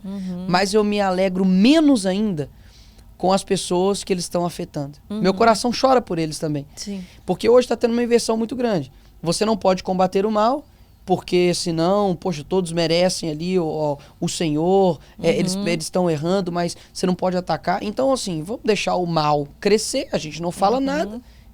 Isso não é bíblico. A gente tem muito claro em Efésios, denunciar as obras infrutíferas das trevas. Isso cabe a nós, porque nós estamos aqui como um testemunho do Senhor. E o que Jesus fez quando viu lá o pessoal fazendo comércio com o nome dele? Raça de víboras, Sim. hipócritas, né? Por quê? Porque a mentira tem que nos ofender. Imagina, você está andando com a sua mãe na rua e passa alguém e fala, sua prostituta. Você fala, mãe, ignora. Não. Isso mostra que seu coração está sensível à mentira, à injustiça, à maldade. Então, quando eu mostro essas pessoas e o que elas estão fazendo, é preocupado com a quantidade de pessoas que elas estão manipulando, que elas estão mentindo. Porque uma cantora gospel, um cantor gospel, ele consegue atingir o coração de uma pessoa através da música. E como que eu vou atingir o coração dessa pessoa? Então tem um menino de 13 anos lá, da minha região, que fala, que escutou na escola dominical que, né, realmente a gente não pode, por exemplo, ver Big Brother. Mas daí vê alguém lá, um cristão, gente, tô vendo Big Brother aí, o que vocês estão achando? Essa pessoa tem milhões de seguidores, só que o pastor dela tem quantos? Quem é meu pastor? Frente a esse grande influenciador, ele sabe muito mais do que o meu pastor. Então, eu deixo algo bem claro. Talvez o seu pastor, talvez o seu líder, ele esteja orando, jejuando, chorando por você, e você está perdendo o seu tempo vangloriando pessoas que não têm um mínimo de relacionamento e caráter de Cristo. Uma pessoa que tem a mente renovada por Cristo, como diz em Romanos 12:2, ela não defende pessoas que defendem aborto, ela não canta músicas que depreciam ali, né, a outra mulher, a outra pessoa, ela não tem comunhão com as trevas. Então a gente precisa, sabe, realmente tomar cuidado com isso, porque eu acho que a esquerda, o mundo, ele vai entrar e está entrando na igreja através das artes. E eu acho que as pessoas ainda têm medo, né, de fazer escolhas hoje em dia. Sim. Elas não querem assumir a responsabilidade por suas próprias escolhas. Então, elas preferem realmente um governo em que não há regras, em que não há ordem, Exato. em que não há aquela falsa liberdade. Né? Elas esquecem que quando ela aceitou Jesus, ela entrou em um reino. E nesse reino tem hierarquias, esse reino tem regras, esse reino não é bagunça. Tem governo, tem política governo, ali. Tem tudo. Né? Esse tal de, cristão não pode falar de política, vão lá só orar. E daí quando a gente vai orar, eles vão lá quebrar as igrejas? Não, mas é porque eles nunca leram a Bíblia, né? Você pega Exato. 1 Samuel, 2 Samuel, você pega a história de Davi, Davi foi rei. Né? Você pega ali as pessoas que estiveram ali, como Daniel, envolvidas ali na Babilônia, mudou a história da Babilônia. Pega o último versículo, fala, olha, Davi ficou ali e fez influência no governo inteiro. Então, eu acho que a política ela vai muito mais além do que uma expressão ideológica, uma expressão partidária. A política é a capacidade de você influenciar pessoas. Por isso que eu me preocupo com um artista gospel. Por isso que eu me preocupo com filme. Por isso que eu me preocupo com documentário, com seriado. Porque as pessoas falam assim, mas eu não sou PT. Eu não sou Lula. Meu Deus. Só que abre uma novela. Eu não sou de esquerda. Só que ela fala assim, eu sou contra o aborto. Em alguns casos. Em outros casos eu sou a favor. Não, eu não sou de esquerda. Mas não tem problema nenhum a gente cantar aqui músicas que não são cristãs dentro da igreja. Já tem... Cara, eu vi uma igreja que tava cantando... Baladona, né? Não só balada, eu já escuto teus sinais, tu vens dentro da igreja. Então, assim, a que ponto nós vamos chegar? A gente vai ser mais amigo dos cantores gospel ou ser amigo de Deus? Por quê? Porque se eu falo daquele cantor gospel, eu não posso chamar ele para um congresso da minha igreja, né? Porque se eu falo daquela pessoa ali, como que vai ficar nos bastidores, né? Essa pessoa vai parar de me seguir, o povo vai ver, vai ser chato. Vamos deixar do jeito que tá aqui, né? E graças a Deus, Karina, assim, eu não sou pastor, eu não tô à frente de igreja, eu não sou líder espiritual de ninguém, nunca me coloquei como. Então eles não têm pega pra me pegar. Porque eu não tenho apreço com ninguém. Então se algum pastor, seja qualquer um que eu já fui, fizer algo errado, eu vou falar de você. E não pra dar um de vingador, pra dar um de, nossa, eu sou ali a pessoa que fica o fiscal de quem tá fazendo certo e errado. Mas eu sou corpo. E como corpo de Cristo, eu tenho funções também, né? Então pode ficar tranquilo que caso algo aconteça, eu tenho a coragem, Deus me deu intrepidez, Deus me deu sabedoria para combater isso. Caso contrário, entrega a taça e vão pro Apocalipse direto. Eu não tenho medo do Apocalipse, não.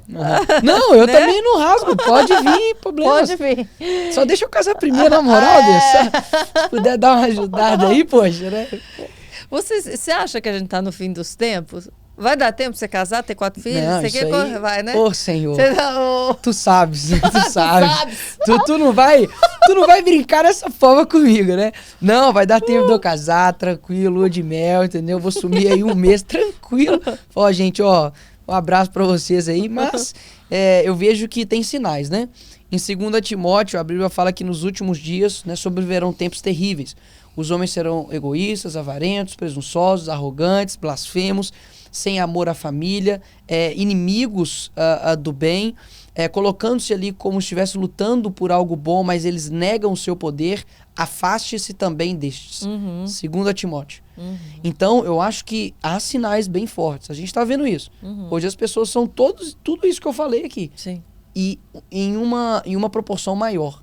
Porque antigamente, Sodoma e Gomorra, você sabia quem era seu inimigo. Ah lá, é seu inimigo. Hoje não. Tá tudo misturado. Tá tudo misturado. Hoje a pessoa tá do lado da sua igreja, ali sentado no seu banco, e ela é uma pessoa que apoia o aborto, e tá trabalhando para colocar isso dentro da igreja.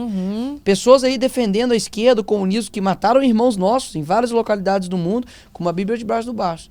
Então hoje, o diabo, ele não tá mais sólido, sabe? Ele tá gasoso, ele tá assim em todo lugar, foi entrando de maneira sorrateira, porque ele viu que matar cristão não dá mais certo, né?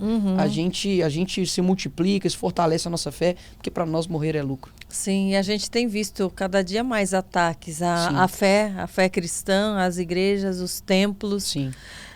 Qual é a maneira da gente se proteger, ao seu ver?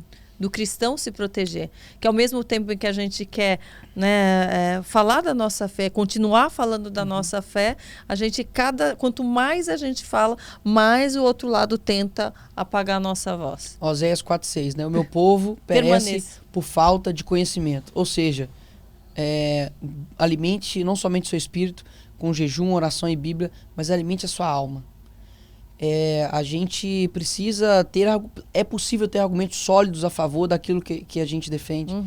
William Lane Craig, que é um rapaz incrível. Digo rapaz, ele é uma pessoa mais velha, mas é um cara incrível que me ajudou muito a defender os meus valores, defender os meus princípios. Ele tem um livro chamado Em Guarda, que mostra ali sobre a existência de Deus, argumentos sobre a existência de Deus.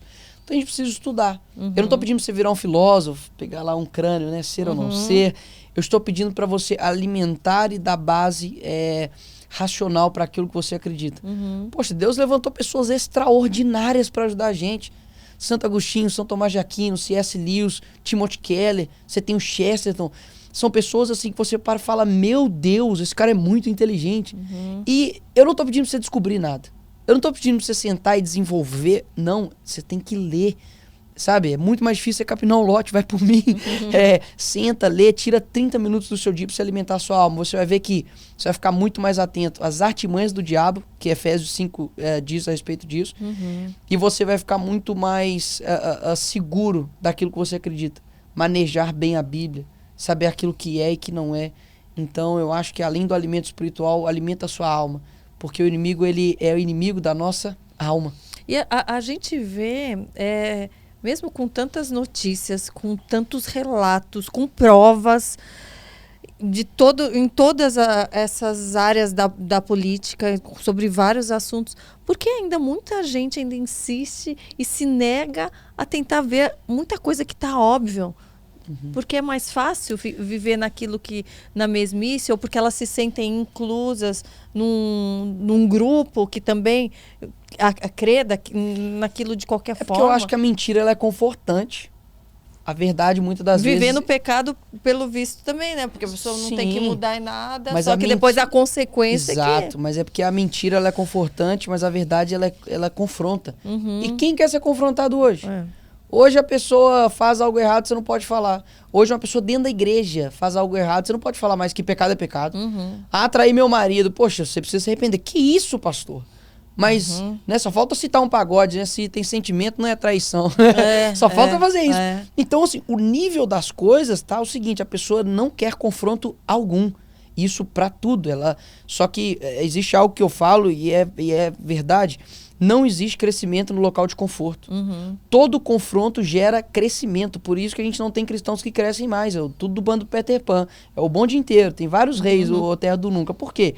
Porque a pessoa tem que crescer intelectualmente, ela vai ter que ter confronto. Ela vai ter que falar, putz, vou deixar meu Netflix de lado, vou ler um livro. Vou ter que acordar cedo para ir para a escola dominical. Nem orar mais quer que o outro ore por mim, a própria pessoa nem ora. Eu mando aqui um recado aqui para todo mundo que peça para orar por mim. Eu posso orar por você, não tem problema nenhum. Mas vai ter muito mais efeito se ela orar. Mas a sua oração, ela tem que chegar aos céus da sua boca. Porque Deus, ele concorda comigo que ele quer estabelecer um relacionamento com você? Ele não quer estabelecer um relacionamento por osmose. Eu vou falar com a Karina e aí ajuda outra pessoa. Não. A oração de um justo pode muito seus efeitos, claro. Temos que interceder por cada um de nós, sim. Mas muita gente quer terceirizar o seu relacionamento com Cristo. Ora por mim, jejuma por mim, vai até na igreja por mim, né? Que eu fico aqui no meu YouTube. Sim. Ou seja, você quer uma vida de quê? E uma vida confortante, ela é muito ruim. Imagina agora, Karina, você fala assim, não preciso mais trabalhar, porque eu vou ter o dinheiro eterno pra minha vida. Eu não preciso mais postar meus posicionamentos, eu não preciso ter mais rede social, eu vou ficar o dia inteiro fazendo só a minha vontade. Vai dar 1 ano, eu tô colocando pra mais, tá? Você não vai estar aguentando mais. Porque você não foi feito pra isso. O cristão foi feito pra guerrear. Por isso que a gente ama esporte, porque é competitivo. A gente faz Copa do Mundo, tem futebol americano, antigamente em Atenas tinha os Jogos de Atenas, Olimpíadas, mas nós somos feitos para guerrear, porque 24 horas a gente está numa guerra espiritual. Você gosta de esportes, falando nisso? Gosto demais de futebol, meu parceiro Ney, um abraço aí pra você. Eu gosto demais, fui na casa do menino Ney, você tá doido? Eu não tava nem acreditando. Eu tava sentado assim, olhando pra ele, falei, gente, você tem noção que eu tô olhando pro Neymar aqui, ninguém mais tá olhando. Mas eu gosto muito dele. Você tem isso, é mesmo? Não, você ficou assim mesmo? Não, fiquei assim, não, você tá doido, fiquei comportado, ô Neymar. Tratei como se fosse um amigo de anos. Fala, irmão, beleza? Por dentro eu tava assim, ó. Olha onde nós chegou, entendeu? Mas lá na hora, tranquilo, trocamos ideia. Ele é um cara, assim, super humilde, tranquilo. Convidou a gente pra poder almoçar lá na casa dele. Eu odeio ser inconveniente, então já almocei. Falei, cara, tô indo embora. Então, vou ficar um pouquinho aí, a gente ficou. Depois eu fui embora. Mas, assim, tem um relacionamento de conversa, assim, com alguns jogadores, principalmente.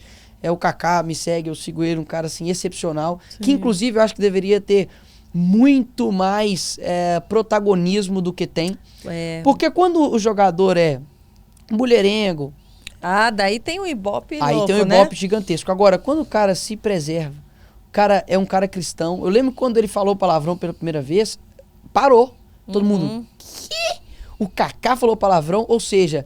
realmente ele dava um testemunho correto, porque senão ninguém ia assustar quando ele fez algo de errado. Claro, claro. Então, poxa, o Kaká é um cara que deveria ser exemplo para todos. Mas não, os jogadores que era mulherzada, é da sacanagem, aí é o descolado, né? Sim. Só que o Kaká, por exemplo, deixa de lado. Mas eu amo futebol, amo acompanhar, agora confesso que não tô tendo tempo direito para isso, Sim. mas gosto muito, sempre joguei muito futebol em quantidade, tá? Não em qualidade, tô brincando, mas em qualidade sei jogar bola também, mas graças a Deus, eu gosto bastante. Olá, positivos e positivas! Tá demais esse episódio, né? A gente já volta pro podcast, mas antes eu queria te convidar a ser um Positiva membro e fazer parte da nossa comunidade exclusiva aqui do YouTube. Além de ajudar o Positivamente a alcançar mais e mais vidas, aqui você vai ter acesso a um monte de aulas ministradas por pastores, psicólogos, autoridades e artistas cristãos que vão te ajudar na sua jornada de desenvolvimento pessoal. E de bônus, você vai receber vários benefícios. Você tem acesso antecipado aos episódios inéditos, enquanto todo mundo assiste na terça, você já pode assistir no domingo. Recebe o calendário e consegue ver antes de todos a agenda de convidados do Positivamente e o que teremos de aulas no mês. Pode usar os selos de membros e nossos posimojis, os emojis personalizados da nossa comunidade, para você usar nos chats e comentários. E ajuda o Positivamente a continuar crescendo e produzindo mais e mais conteúdos. É só clicar no botão Seja Membro aqui no YouTube para saber mais. Te espero lá. A gente está falando, né? Você falou sobre o protagonismo de algumas pessoas na mídia. Você percebe essa mídia enviesada nos dias de hoje, essa mídia com uma proposta realmente de esconder muitos fatos, criar outros e realmente manipular uma massa da sociedade, seja ela cristã ou não, para impor certos valores que vão de interesse à própria mídia, aquelas pessoas? Com certeza. Hoje nós não temos jornalismo. Eu costumo dizer que tem uma parcela, né, baixa que faz isso, tem as exceções, jornalistas que eu gosto bastante, mas a maioria é um jornalismo prostituto, porque eles vendem ali a verdade em troca de favores. Ou seja, com o presidente Bolsonaro não precisa nem falar, né? Mentira atrás de mentira, mentira atrás de mentira. Pra vocês terem ideia, aconteceu assim comigo e com o presidente, que eu estava lá no local. Em 2018, na campanha eleitoral do presidente Bolsonaro, ele estava em BH e no final ele brincou e falou, olha, se eu for eleito eu vou trazer o mar para Minas, porra. Ele falou que ia trazer o mar para Minas. No outro dia, Folha de São Paulo, o presidente Bolsonaro promete mar para Minas. Então é um nível descarado, só que nesse âmbito, assim, não ataca ninguém, é uma coisa boba. Mas essas pessoas não pensam que elas vão colher daquilo que não elas estão plantando? Porque elas estão olhando só um palmo à frente. Ela está olhando, olha, eu estou fazendo isso, estou acabando com o presidente, não estou falando a verdade, eu estou ganhando com isso. É cegueira mesmo? Só que se troca o governo. É burrice? E se troca o governo e vem um governo, por exemplo, de esquerda, e talvez você tenha que falar algo que vai contra o governo, se é jornalista, você vai ficar no impasse. E você pode ser perseguido por isso. Agora, comigo já aconteceu também. Eu lembro que no Natal do ano passado ou retrasado, um amigo meu chegou uma arma pra ele, um fuzil. E aí eu falei, era Natal e tal, eu brinquei, falei, ó, galera, imagina, ganhar um presentinho desse aqui de Natal e tal, né? Graças ao governo Bolsonaro, a gente tá tendo maior liberdade aí. E tamo junto, Bolsonaro, valeu e tal. Só que a arma não era minha, do meu amigo. E eu deixei isso bem claro no vídeo. Deu 20 minutos. Vereador bolsonarista agradece fuzil, graças ao governo Bolsonaro. Presentão então, de Natal. Tem gente até hoje que acha que eu ganhei um fuzil do Bolsonaro. Meu Deus. O Bolsonaro mandou um fuzil pra mim. Como entendeu? Mudam tudo. Muda tudo. Eu já processei, por exemplo, jornalistas da Folha de São Paulo que divulgou que eu era homossexual. Aí ganhei o processo contra eles. Ganhei também de um outro lá que falou mentiras contra mim. Então, assim, a gente tem que lutar com as armas que a gente tem, né? A mentira, esse mundo jaz no maligno. E o pai desse mundo é o da mentira, então... Eu confesso que a TV aberta, eu fico eu fico até sem vontade de ligar. Eu fico vendo. Eu nem ligo. Porque realmente eu falo, só vou ver um monte de mentira. Eu nem ligo. Eu não lembro, assim, a última vez que eu parei pra ver televisão. E como você fica por dentro de tudo que sai sobre você pela internet, né? Pela internet. Porque é tanta mentira, é tanto ataque que por dia que nem sei como você consegue acompanhar. Mas assim, a gente não pode. O Winston Churchill fala algo interessante, né? Se você parar pra tacar pedra em cada cachorro que late, você nunca vai chegar no seu destino. Então eu fico atento às coisas que estão acontecendo, sou um cara realmente ligado, eu odeio ficar parado, eu não consigo. Eu lembro que eu fiquei 1 ano e meio viajando nos meus finais de semana para poder ministrar em igrejas. Minha palestra do Cristão e a Política. E eu lembro que teve uma semana que deu um ruim lá na agenda e eu fiquei em casa. Fiquei assim, e aí? E aí, o que eu faço? Pra onde que eu vou? Porque eu não consigo, sabe? Não produzir, né? Não produzir ou não fazer algo. Então, assim, eu sempre saio muito com meus amigos, amo sair pra comer ali com eles. Então, gosto de ter uma vida 220. E qual foi o momento que você falou, agora vou me candidatar? Da onde veio esse convite, da sua primeira eleição? Eu acho que surgiu a fome com a vontade de comer, então ali em 2020, na época da pandemia, foi o momento que eu mais cresci assim, na rede social, porque eu me posicionei sobre a pandemia, falei que o vírus matava, mas a fome e o desemprego também. Tem um vídeo de 20 de abril, de 2020, ou seja, começo da pandemia, muita gente com medo de falar, e eu falei. Então as pessoas acharam essa atitude de coragem por defender o certo. Então eu cresci muito e aí veio as eleições. Você trabalhava em alguma outra coisa antes disso? Já? Eu trabalhei num escritório de advocacia, depois eu trabalhei dentro da Assembleia de Minas com o deputado estadual Bruno Engler, que foi meu dobrado agora, o deputado estadual mais votado também da história de Minas. Conseguimos aí esse feito aí, eu e ele. Então, foi algo bem natural. Falou, vai ter a eleição de vereador, eu vou vir e vamos ver o que dá. Você já tinha outras pessoas da sua família, do seu convívio, não, que eram políticos? Não, ninguém. E daí você que foi atrás do partido, como que foi? É legal saber o processo, o que acontece. Muita gente acha que é fácil você se candidatar hoje no Brasil. Não é. Por quê? Os partidos possuem um monopólio, uma estrutura bem assim ardilosa. Então, na época, tinha uma projeção que eu teria muitos votos, 10 mil votos. Falou, o Nicolas vai ter 10 mil votos. E o que acontece? Quando você monta a chapa de candidatos, tá, do seu partido, você sempre tem o cacique, que é o cara que sempre é eleito, e ele monta a chapa dele para poder elegê-lo. E quem tem mais votos, entra. Então, suponhamos, precisa de 20 mil votos para poder fazer um vereador. Então, a cada 20 mil votos, você faz um vereador. Então, se eu tenho 10 mil votos, o resto da minha chapa tem que fazer 10 mil votos. Mas eu que entro, porque eu tive mais votos, ok? Então, é muito difícil você entrar num partido para tomar o lugar desse cacique. Porque o cara não quer perder. Então, qual foi a minha dificuldade? Achar um partido que eu pudesse ficar de boa. Porque pode acontecer ainda, na convenção do partido, eles cortarem você. E você não tem como buscar outro partido mais. Então, é uma luta, você não tem ideia. É absurdo você se candidatar no Brasil hoje. E, inclusive, te pedem ali trocas de coisas. Se você ganhar, eu quero isso. Mas a gente vê uns candidatos tão nada a ver ali. Mas como que isso é tão difícil? Por que aparecem essas figuras? Por quê? Porque ele vai servir para eleger quem? Outros maiores. O de cima. Então, assim, existe uma profissão hoje no Brasil chamada montador de chapa, tá? Ele trabalha de 2 em 2 anos. Então, esse cara vai buscar ali, ele tem uma métrica, ele tem ali uma lista de pessoas que falam, olha, essa pessoa tem 2 mil votos, essa pessoa tem 1.000. Tem os nomes, essa pessoa é candidato de meio de chapa, de rabo de chapa. Então, assim, eles dividem as pessoas pelos votos. Então, quando você olha lá, por que o fulano toda vez candidata? Ele perde sempre. Por quê? Os 1.000 votinhos que ele teve ajudou a eleger o de cima. Então, é uma matemática, entendeu? E eu tive muita dificuldade por causa disso. Então, eu entrei num partido e foi até engraçado, porque quando eu entrei lá, o cara não me reconheceu. Aí ele falou assim, toma cuidado, porque tem um xará seu aí, tal de Nicolas. Desse jeito, eu juro. Um tal de Nicolas não fica na chapa dele não, viu? Aí eu, opa, não, tranquilo. Beleza, e ele não reconheceu. Aí o advogado meu que tava do lado falou assim, cara, ele não te reconheceu, cara. Eu falei, deixa abaixo, a gente só tem que entrar na chapa. Aí passou uns 3 dias, ele descobriu. Falou, pô, cara, então a gente tem que conversar e tal, pras coisas aqui do partido. Falei, tá, vamos ver aí e tal, não sei o quê. Só que, lógico, não prometi nada e também não falei que ia fazer nada e não fiz nada.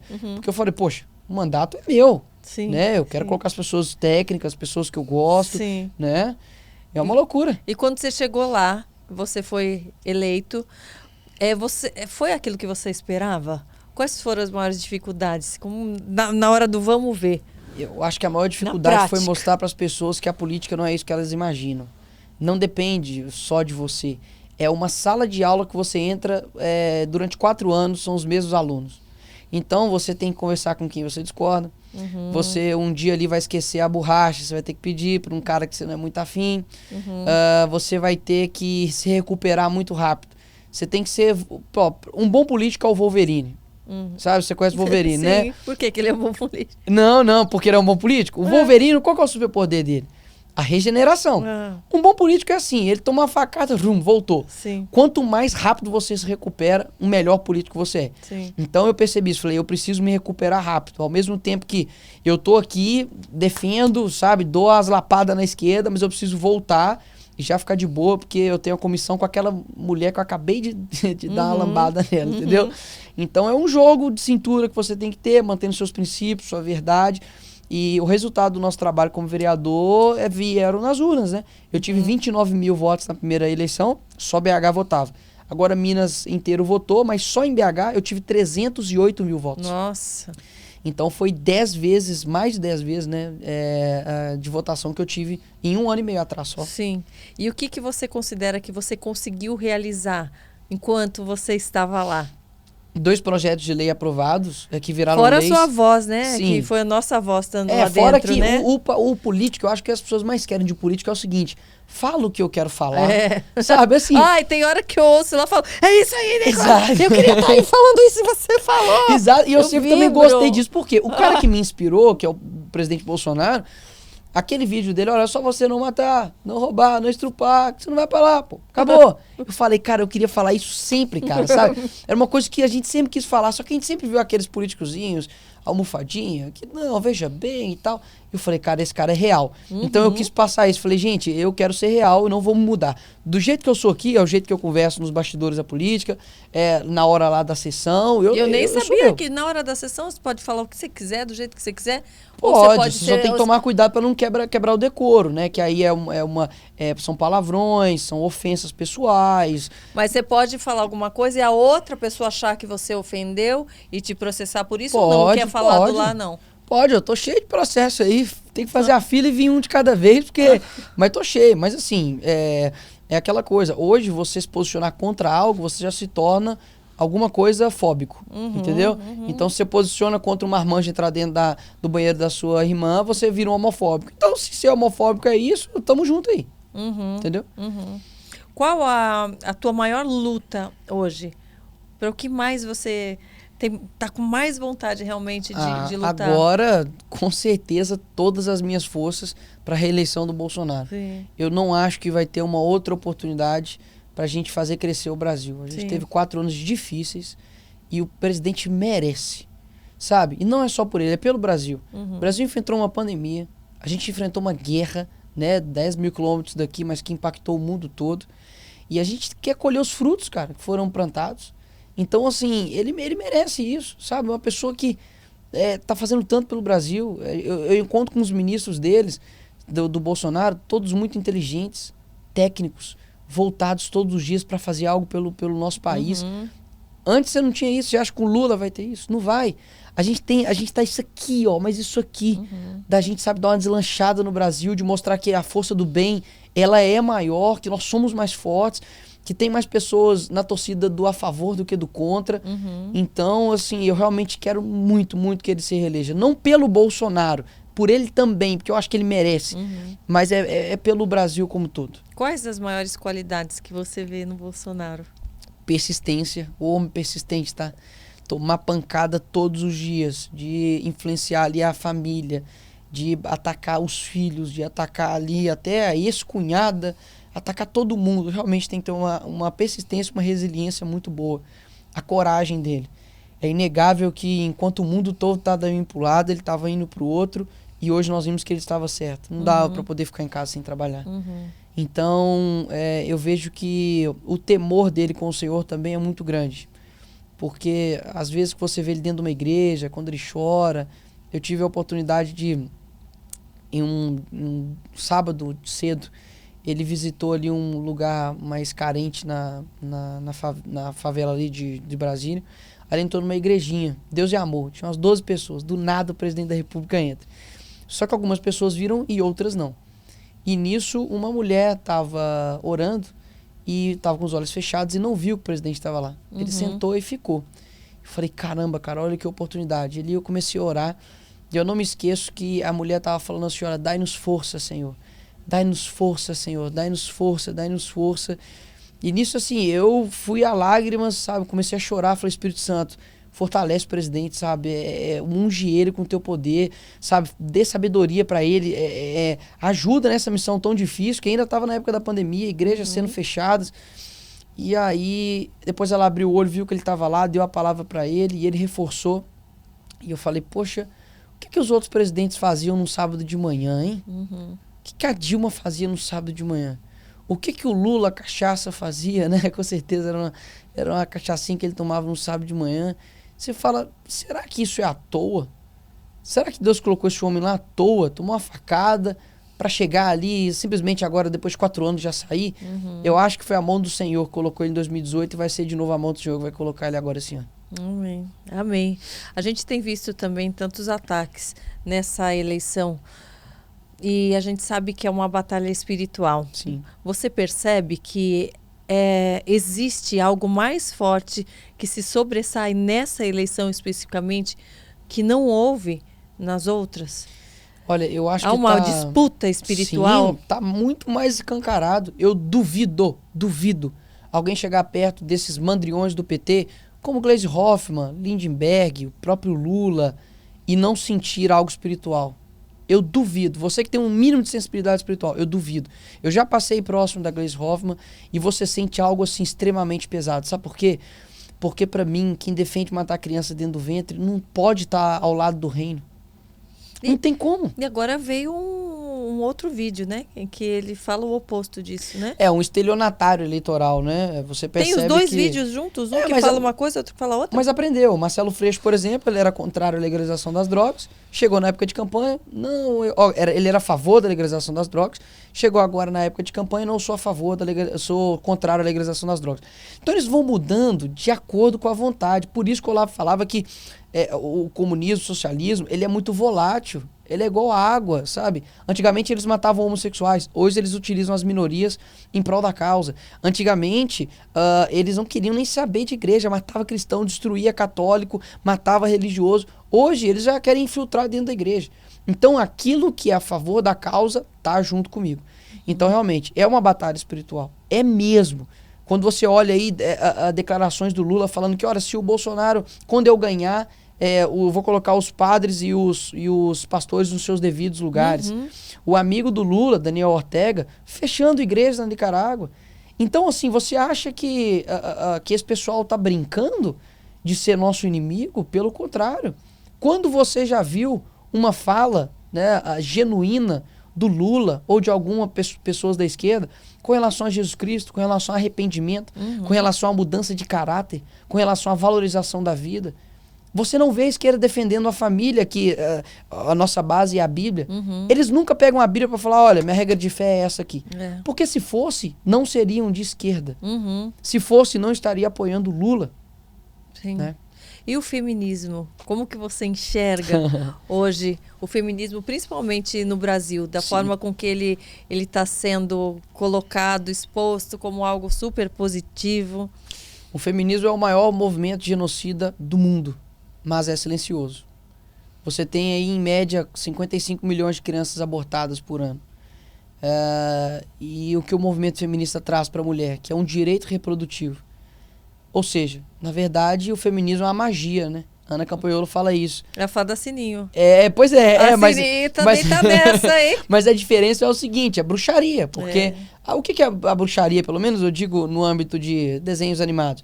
Você tem um sapo e você fala, prim, transforma num príncipe. No caso do feminismo é o contrário. Ele mata a criança e chama de direito reprodutivo. Então, como um direito reprodutivo gera morte? Só pode ser bruxaria esse negócio. Então, o feminismo, quando você pega as origens dele, Simone de Beauvoir, Clara Zetkin, você tem a Margaret Sanger. Você vê que todas elas defendem o aborto, a matança de crianças dentro do ventre, e você começa a perceber que só pode ser um movimento do maligno. Um movimento realmente que quer destruir a feminilidade, quer destruir a maternidade. E hoje, quando elas não conseguem matar a sua criança dentro do ventre, ela te desestimula a ter filhos. Uhum. Chega numa faculdade, fala assim, olha, quem aqui quer ter filho? Umas 3 vai levantar a mão numa sala de 40 e falar, depois que eu tiver curtido minha vida, lá para os meus 40, 30, 35 anos. Uhum. Mas a Bíblia fala que filhos são herança do Senhor. Uhum. E olha só, você tem 2 tipos aí. Aquelas que matam a herança do Senhor e aquelas que abrem mão da herança do Senhor. De 2 uma. Ou você se torna uma homicida, ou se você se torna uma pessoa infeliz. Uhum. Porque eu acredito que uma pessoa que tem herança do Senhor seja mais feliz que a outra. Uhum. Poxa, a herança do Senhor, se uma herança do seu pai é bom, imagina daquele que te criou. Sim. Então é muito forte quando você vê o movimento feminista enganando principalmente adolescentes, jovens, meninas que tinham tudo para poder formar uma incrível família, para poder ser amada por um outro homem. Mas o diabo, ele é o pai da mentira. Então ele distorce o amor. O amor se torna sexo. O amor se torna prazer carnal. E aí quando ela escuta Deus é amor, ela fala, não quero não, já experimentei. E ela deixa de experimentar o amor de Deus. Sim, que é completamente diferente. Completamente diferente. A gente está falando dos direitos, né, humanos, do direito à vida, do direito da criança. E a gente tem visto a batalha da Damares com relação a isso. Uma serva de Deus, cristã, que também está ali na política, lutando por todos, principalmente para as causas das mulheres, das crianças. E eu tenho visto, assim, eu não sei o que me choca mais. Se é tudo que ela, né, tem trazido à tona, desses abusos na infância de recém-nascidos, ou se é ver artista, ver a TV querendo processar a Damares, como se ela tivesse fazendo algo errado. Sim. De ir a favor dessas causas de proteção a essas pessoas. E enquanto isso, o ator global foi condenado. E foi solto. Foi o que solto é no isso? dia das crianças. O que é isso, meu Deus? Mas assim, o que eu quero trazer para você é o seguinte, não que eu não fique surpreso com isso, porque é chocante. É chocante. Mas quando você é esperado vê... do jeito que está vendo, mas é chocante. Esperado. E qual que é o nosso papel? É mostrar para as pessoas que, pessoal, vocês estão entendendo a guerra que a gente está enfrentando? E muita gente ainda pede um falso pacifismo, onde na verdade você está numa guerra, você coloca uma luva de boxe, você entra dentro do ringue, e o outro lado o cara tá com uma arma, tá com a faca e com soco inglês. Como que você vai combater essa pessoa? Então, assim, será que nós realmente temos que ser equilibrados em combater o mal? Eu não estou pedindo para você ser igual a eles, mal educados, produzir mentiras, mas ao mesmo tempo tem muita gente que fica em cima de uma posição de hierarquia moral que dá mais força para o inimigo. Então a Damares, ela tem todo o nosso apoio, tem que ter o apoio das outras pessoas, influenciadores aí, né, que estão com medo de perder seguidores. Cuidado para você não perder seu maior seguidor, talvez mais importante. Exatamente. Né? Porque, olha, é por nada não, mas se o Jesus teve 12 e um traiu, você que tem 1 milhão de seguidores aí, 100 mil, vai. 100 mil aí realmente vai deixar de se seguir. E a gente tem que botar na balança. Eu tô aqui para poder, pela verdade, ou eu tô aqui para poder agradar as pessoas com mentiras confortantes. Sim, sim. Então me preocupa, mas ao mesmo tempo também eu fico esperado, que eu conheço essa trupe. Sim. E você teve também o seu TikTok banido, não Foi teve? banido e voltou. E voltou? Como que foi e voltou? Você recebeu um avisinho, tipo, vamos banir, mas olha, se você continua assim, vamos banir de novo. Quando eu entrei, aí falou, olha, seu TikTok sua conta foi excluída permanente. Aí tava a opção de recurso. Aí eu cliquei no recurso, mandei pra lá, olha, eles estão fazendo isso e isso comigo e tal, não violei nenhuma diretriz da comunidade, mandei. Aí divulguei. Aliás, que diretriz é essa? Aliás, porque a gente só vê o que a gente vê de absurdo ali e ninguém é banido, né? Exatamente. É impressionante. Não, eu falar que o Lula... Porque você sabe que agora o TSE proibiu de falar que o Lula é ladrão. E como que pode? Então a gente vai ter que fazer outras coisas. Gente, ladrão não pode. Mas mão leve... né? Daí pode. Bandido pode, porque aí vocês vão ter que toda hora ficar cancelando os adjetivos. Pode falar ex-presidiário também? Ex-presidiário pode também. Liberou? Pode, tá liberado. Deixa eu ver quais exatamente, viu? Eu peguei aqui a notícia, eu acho que foi ladrão. Só que a gente falar que é cristão, daqui a pouco também tá proibido. Aqui, ó, Porque TSE... o que a gente leva de xingamento, meu Deus. É isso, ó, TSE... O ministro Paulo Sanseverino, do TSE, determinou a suspensão imediata da propaganda eleitoral da campanha de Bolsonaro, que chama Lula de corrupto e ladrão. Ou seja, agora o negócio é chamar o Lula de bandido, criminoso, mandrião, mão leve, malfeitor. E aí, chamar o padre de festa junina tá tudo ok também. Esse desacato a esse tipo de autoridade. Karina, olha que né? coincidência, pessoal. Esse mesmo ministro, Paulo Sanseverino, foi o ministro que mandou eu deletar o meu vídeo do Lula. Sabe aquele vídeo do Fazueli? Que tava com 30 milhões de visualizações. Aquele vídeo fundo preto, né? Exato, 30 milhões de visualizações. E ele foi indicado por quem? Você tem um chute. Qual ex-presidente que... o próprio L. O Lula. O próprio L. Então, são coincidências incríveis da vida, né? Ele beneficia o Lula toda hora, ele censura os opositores e o pessoal acredita que a gente vive numa democracia, né? Confia. Sim, sim. E como que a gente vai confiar nas urnas? Vendo essa roubalheira que Pois tá tendo. assim, tudo no Brasil eu truco. Pra quem joga truco aí, tudo no Brasil eu truco. Truco tudo, entendeu? É igual como é que fala? Aquela grávida lá de... Taubaté. É aquilo dali, entendeu? Você olha e você fala, parece, mas eu truco. Aí no fim das contas você vai ver que era só uma mulher cheia de coisa dentro da barriga. Então tudo hoje no Brasil você tem que ter um passo atrás. Você tem que falar, opa, será que é mesmo? É igual o pessoal, o Lula agora falando, Lula é cristão. Você fala, opa, será que é mesmo? Então você tem que botar, você tem que checar tudo, checa. Porque senão, caso contrário, você vai ser enganado aí 24 horas. Mas você não se preocupa com esse segundo turno? A questão não de que se vai ter mais votos, se não vai ter, mas que vai ser contabilizado corretamente? Assim, eu me preocupo e o pessoal ainda pega no meu pé, né? Porque eu tive muitos votos e mesmo assim eu desconfio. Mas é direito meu eu desconfiar muito. Eu vejo que é inseguro. Eu vejo que tem muitas brechas. Eu vejo que é possível a gente deixar mais transparente. Então a luta é para isso. Não para ficar menos transparente, para ficar mais transparente. Não vejo problema nenhum. Porque hoje... Você, Karina, você votou, correto? Claro. Você votou. E se você quiser saber eu em quem queria você votar votou... umas 10 vezes, assim, ó. Eu queria. Umas 22 vezes. Dava 22 vezes votando. Por exemplo, suponhamos que você chega e fala assim, ó, eu quero saber se meu voto foi contabilizado. Como que você faz? Não faz. E eu, candidato, chegar e falar, olha, eu quero saber quantos votos realmente eu tive. Naquela tal cidade ali, pô, eu fui lá e tive só isso de voto. Eu quero saber se eu realmente tive essa quantidade de votos. Não dá pra fazer nada. Então não é auditável no fim das contas. Né? Meu Deus do céu. E Nicolas, a última notícia que eu vi, pode ser que surja até o dia que a gente for ao ar aqui, foi de um tal de um filme que você andou fazendo. Mais uma fake news, né, de um filme pornográfico e tal. E que você teve que vir a público para explicar, para falar. É tão cansativo, além de tudo que você já faz, você ter que ficar desmentindo boatos e ver essa mídia podre fazendo isso. Como que você administra o seu tempo, as fake news e o seu conteúdo na internet? Como você escolhe o que você vai postar?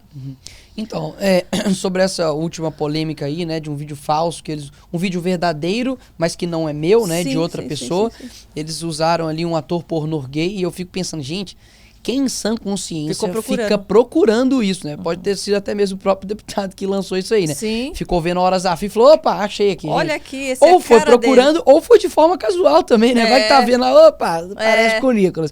E assim, é tão cara de pau que o cara que fez isso, ele tava seguindo um ator pornô. Olha, só que eu tirei print antes dele parar de seguir. Alguém que gosta do seu perfil, hein? Pô, pois é, então assim, eu falei, ó... É um fã. É um fã incubado. Acho que se a pessoa era um fã... É um fã incubado. E aí, assim, em tempos normais, eu não perco tempo com picuinha de Twitter. A minha missão é muito maior, tem coisas mais importantes para resolver. Só que na campanha eleitoral, eu sei da importância da gente desmentir essas mentiras aí. Então, eu, pra ser sincero, era umas meio-dia e meia, eu vi, eu falei, esse trem vai bombar. Assim, vai crescer. Aí eu falei, mas eu tô com fome e com sono. Então eu falei, eu vou dormir, eu vou comer e vou dormir. Tirei um cochilo depois do almoço, levantei, orei, pedi, Senhor, me dê a sabedoria, me ajuda. E foi, assim, legal porque ao tempo que eu tava fazendo, porque eu faço meus vídeos, eu mesmo edito, eu faço o roteiro, eu faço tudo, eu gosto. Aí eu parei e muitas coisas foram chegando pra mim, achamos aqui o cara, achamos a pessoa que é e tal. E aí fui montando vídeo, graças a Deus postei e deu tudo certo. Mas eu tenho uma boa visibilidade. Mas e quem não tem? Porque o problema do brasileiro é esse, né? Acho que a casa do vizinho tá pegando fogo. Mas uma hora o fogo pode chegar até você. Sim. Então eu me preocupo com isso. Que essas mentiras podem destruir a vida de alguém que não tem a condição de se defender como eu tenho. Exatamente. As pessoas parecem que elas só acreditam quando elas passam por aquilo. Sim. E a gente vê tantos exemplos, não só na Bíblia, mas do que a gente está vendo hoje, de pessoas sofrendo, de crianças sofrendo, Sim. de famílias sofrendo, de pessoas sendo abusadas. E a gente vai esperar que isso aconteça na nossa casa para tomar alguma providência. Isso está sendo escancarado. Exatamente. Isso está sendo mostrado aos quatro ventos. Então, eu faço um apelo para essas pessoas, para que elas realmente olhem para tudo com olhos realmente abertos, sem ter um preconceito se é direita, se é de esquerda, mas olhe todo o panorama de tudo que está acontecendo, tudo que está sendo pregado. Pensem na família de vocês, pensem nas crianças, pensem em que futuro que vocês querem ver para esse Brasil. Não existe um futuro bom para um lugar que não vai ter ordem, que é uma libertinagem, que é tudo liberado. Daqui a pouco vai ter pessoa pelada em praia que não é praia de nudismo. Todo mundo lá andando peladão, um país sem regra, na frente de crianças, nos banheiros, nas escolas. Isso é muito, muito prejudicial. Então, tenham essa consciência, sejam sábios, gente, por favor. Parem de ir cegamente. Porque eu sou assim, porque eu sou rebelde mesmo, eu sou um rebelde sem causa, ou eu tenho minha causa, eu sou minoria. Poxa, que o país seja de maioria consciente, de maioria sábia. Parem de também vocês se inferiorizarem, são minoria, ficar lá assim, se botando de coitado. Cada um de nós é filho de Deus, sim, tem direitos, sim. Então busquem direitos com sabedoria. Pelo amor de Deus, parem de agir com burrice, gente. Ai, meu Deus, tô queimando por dentro de ver umas barbaridades dessa. É um absurdo, porque eles não sabem aquilo que eles estão construindo, sabe? Aquilo que a gente tem hoje, seja nosso ordenamento jurídico, a nossa liberdade, nossos avanços tecnológicos, foi fruto de muito trabalho. E hoje, como eu disse, é a geração do quer tudo para agora e não quer ter sacrifício. Então, poxa, você tem aí talvez pessoas que pais são do agro, que trabalham, que geram riqueza, geram renda, prosperidade para o país, e o filho é à esquerda, o filho é revolucionário.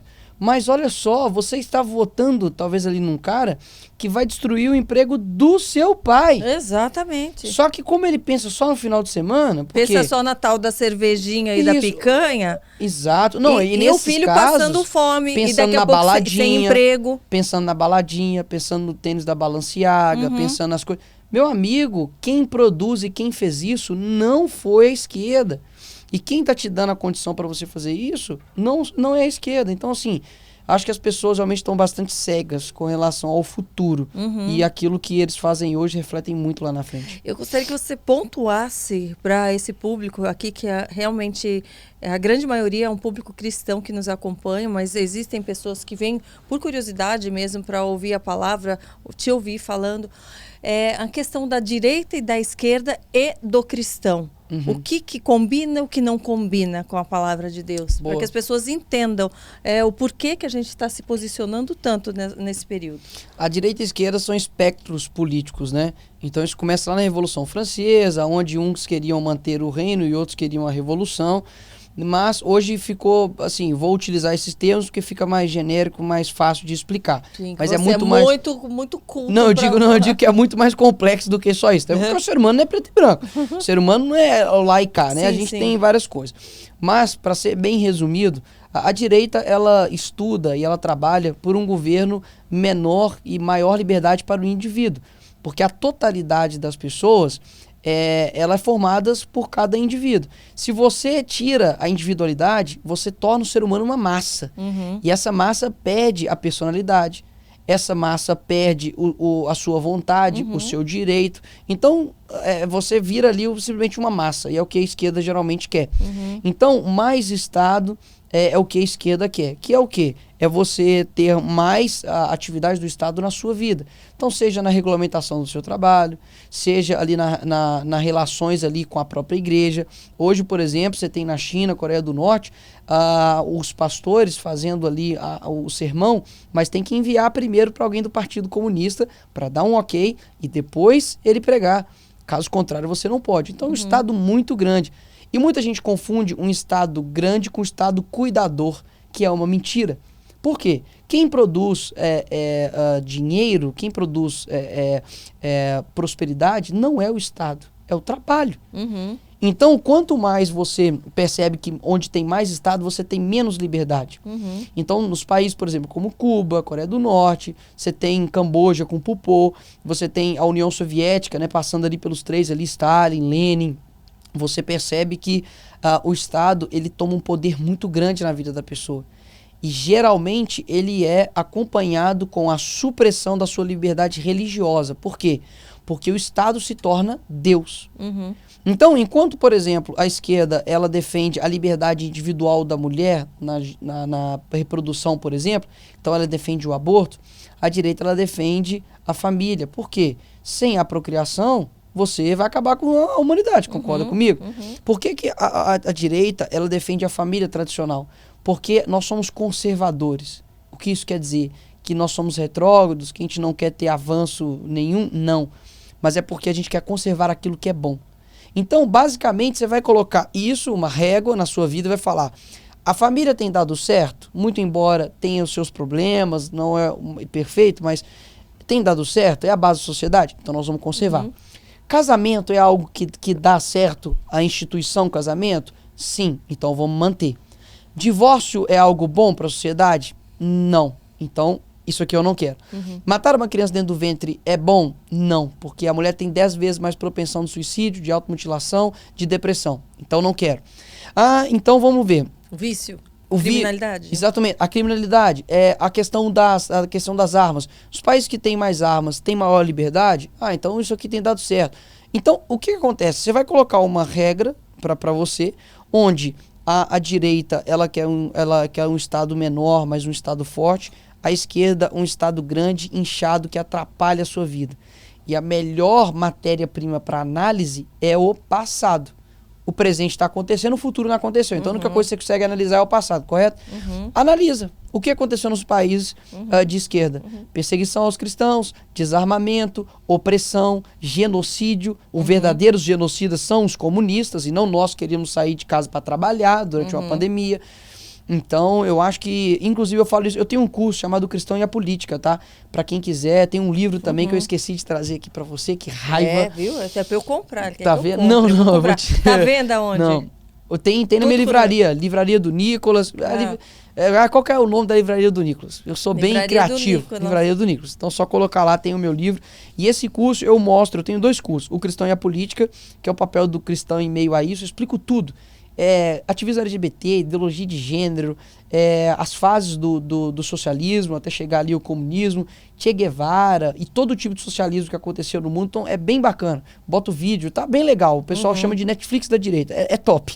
E tem também o curso do Vote Certo, que eu explico mais, digamos assim, teoricamente falando, o que um deputado faz, o que o vereador faz, como que monta chapa, esse tipo de coisa. Então, algumas coisas que eu perguntei rapidamente, né? Exato. Aqui. E dá para aprofundar mais nesses cursos e no livro, principalmente. Você ora todos os dias? Sim. Qual é a sua rotina de oração? Como é? Tem um horário específico? Tem, quando eu acordo e quando eu durmo. Porque, no meio do dia, tudo que eu vou fazer, a gente fica em oração, né? Mas eu fiz um compromisso comigo de que eu não ia fazer nada sem orar antes. Então, assim, eu lembro que eu peguei um momento na minha vida que eu tava acordando, já pegava o celular, 1 milhão de coisas, aí eu esqueci. Tenho que sair. Esqueci de orar. Então, eu acordo, eu oro, né? Leio a Bíblia todos os dias. Então, assim, nem que seja ali 2 capítulos, 3 capítulos, 4 capítulos, mas a importância que faz isso na sua vida é absurda. Porque muitas das vezes você fala assim, nossa, tô fraco para poder lutar contra esse pecado. Mas é lógico, poxa, tu não ora, tu não jejua, você não lê a Bíblia, você quer tirar força de onde, né? E quando também eu vou dormir. Aí quando eu vou dormir, eu olho que eu tenho de olhar no celular, dou tchau e tal, e depois eu vou e oro e já vou descansar. É a melhor maneira. Você tem jejuado agora? Tenho, recentemente? Você está seguindo lá também? Meu Deus do céu. Como que você faz o seu jejum agora? Como você está fazendo? Eu fiz de 3. Eu fiz 3. Primeiro foi um voto, né, que eu fiz com Deus, por isso que meu cabelo tá baixinho assim, que é pra bater o recorde de Minas Gerais, o deputado mais votado. Aí Deus me honrou, fez do Brasil. Aí eu fiz uma tatuagem no peito do Bolsonaro. Tô brincando, imagina. Tá aí o corte, hein? Nicolas Ferreira faz tatuagem do Bolsonaro. Na hora eu não quero te falar, mas eu fiquei assim. Ui? Não, tô brincando, mas aí eu só raspei mesmo. Eu fiz um propósito também pro meu casamento, então eu tô sem comer doce. E galera, se você acha que você não é viciado em doce, você é. Eu tô assim, não tô brincando. Esse é o mais difícil que eu fiz disparado. Fique sem comer carne, fique sem comer arroz, faço jejum de Daniel, mas o doce tá... E assim, é todo tipo de doce. Então eu não tô... bala, bombom... Não, bala, bombom, bolo, Toddy, nada. Então assim, realmente tá sendo bem difícil, mas é por uma causa válida, né? E até quanto? Você faz um propósito tantos dias? Ou e o voto foi até as eleições, então raspei. O segundo do doce até o meu casamento. No dia do meu casamento eu já vou comer doce. Quando vai ser? Não pode falar? Não pode, abril. Abril? Abril, Sem doce até lá? Sem doce até lá. Mas na festa você vai poder? Não, na festa eu vou poder, pô. Tá aí. Redobra aí esse número de doces. Não, você tá doido, eu já falei, ó. Você experimenta tudo aí, mas experimenta os bons, que eu quero comer todos possíveis, entendeu? E eu sou apaixonado com doce. Nossa, é bastante tempo. Principalmente de chocolate. Não, é bastante tempo. Meu Deus do céu, mas é pra algo bom. Sim. E agora os 21 dias eu fiz de refrigerante. Então, vou fazer até o final aí da campanha do presidente. Refrigerante também é algo assim que pega, tá? Domingo ali, em família, churrasco, aquela coca gelada até te chamando, você fala, não, obrigado. Engraçado, né? Eu que não tenho o hábito de tomar, pra mim Que? é facinho. Sério? Não, aí é brincadeira. Esse jejum Mas qual tá o jejum fraco difícil que você faz? Eu fico sem nada de Qual que é o mais alimento. difícil pra você? O meu eu fico só na água. Mas eu digo assim, mas o que mais te... Talvez É o que mais te custa fazer, dentre todos, de alimento, por exemplo? De alimento, pão. Pão é um... Pãozinho. Tem gente que faz de televisão, tem gente que faz de jogo de futebol. Tem gente que faz, sei lá, de seriado, Netflix. Porque assim, eu amo. Chegar em casa e tal, depois tomo um banho ali, faço minhas coisas, vejo um pouquinho ali... E a TV é um sonífero pra mim. Eu vou assim, vou dormindo. É gostoso demais. Eu amo, eu gosto. Você dorme que horas, mais ou menos? Depende. Tem dorme dia, pouco? Tem dia que 1h30, tem dia que meia-noite. Meia-noite eu tô mentindo. Meia-noite pra frente, todo dia. Você tem tido tempo para descansar? Ou você tem encarado esse como um período muito importante e descansa depois? Nossa, você falou, me deu até vontade de já. Não tô descansando. Assim... eu acho que alguns momentos da nossa vida são fases, né? Tem fases que você dá uma descansada, tem fases que você dá o gás. E eu quero chegar no final desse segundo turno sabendo que assim, eu fiz o máximo que eu pude. Sabe? Se der o resultado contrário, eu ainda assim vou estar. Eu fiz o máximo que eu pude, sabe? Tudo que eu puder fazer, realmente eu vou fazer, sabe? Já agendei agenda no Nordeste, como eu disse, em Norte de Minas. Tenho conversado com... Meu telefone não para, assim, de... coisas para fazer, de pessoas entusiastas que querem ajudar e ao mesmo tempo é muita coisa. Então, assim, realmente não tô descansando, mas eu não gosto também de ficar parado. Então é bom, eu gosto de ficar, sabe, na correria. Nós estamos a poucos dias da eleição. Que mensagem você quer deixar para quem nos ouve sobre esse momento, que é um momento muito importante? Você já está eleito, mas ainda precisamos eleger o nosso presidente. O que você gostaria de falar para essas pessoas que ainda estão indecisas ou que pensam em votar nulo? Olha, Dante, ele fala que os locais mais baixos do inferno são reservados para aqueles que ficaram em omissão. Então, o que eu tenho para dizer para você é que o futuro do Brasil realmente está nas nossas mãos. Eu não acredito que vai ter uma outra oportunidade. Quando você olha para a Venezuela, os jovens ficaram atônitos, muito felizes com a eleição do Nicolás Maduro, com todas as suas promessas mirabolantes. E hoje eles estão literalmente revirando lixo para poder comer. As pessoas ali em Cuba deram gritos de vitória quando Fidel Castro tomou o poder em 1959 para frente. E já tem aí quantos anos que Cuba está em um país parado, inerte. E eu vejo que é papel nosso a gente realmente lutar pela nossa liberdade, lutar por um país muito melhor. Quando você sai do Brasil, você fala, poxa, isso poderia tanto ser o nosso país, porque a gente sabe aproveitar coisas boas. O brasileiro, você dá um copo pra ele, ele brinca. O brasileiro, você sabe, tá tudo ferrado, a gente conversa, a gente sabe tirar a alegria da pedra. Então, por que a gente não usufrui das coisas que a gente tem? Rio de Janeiro é maravilhoso. A gente tem um Brasil rico, você planta pedra, nasce fruto da pedra, né? A gente tem tudo aqui de bom. Deus realmente reservou algo para o nosso país.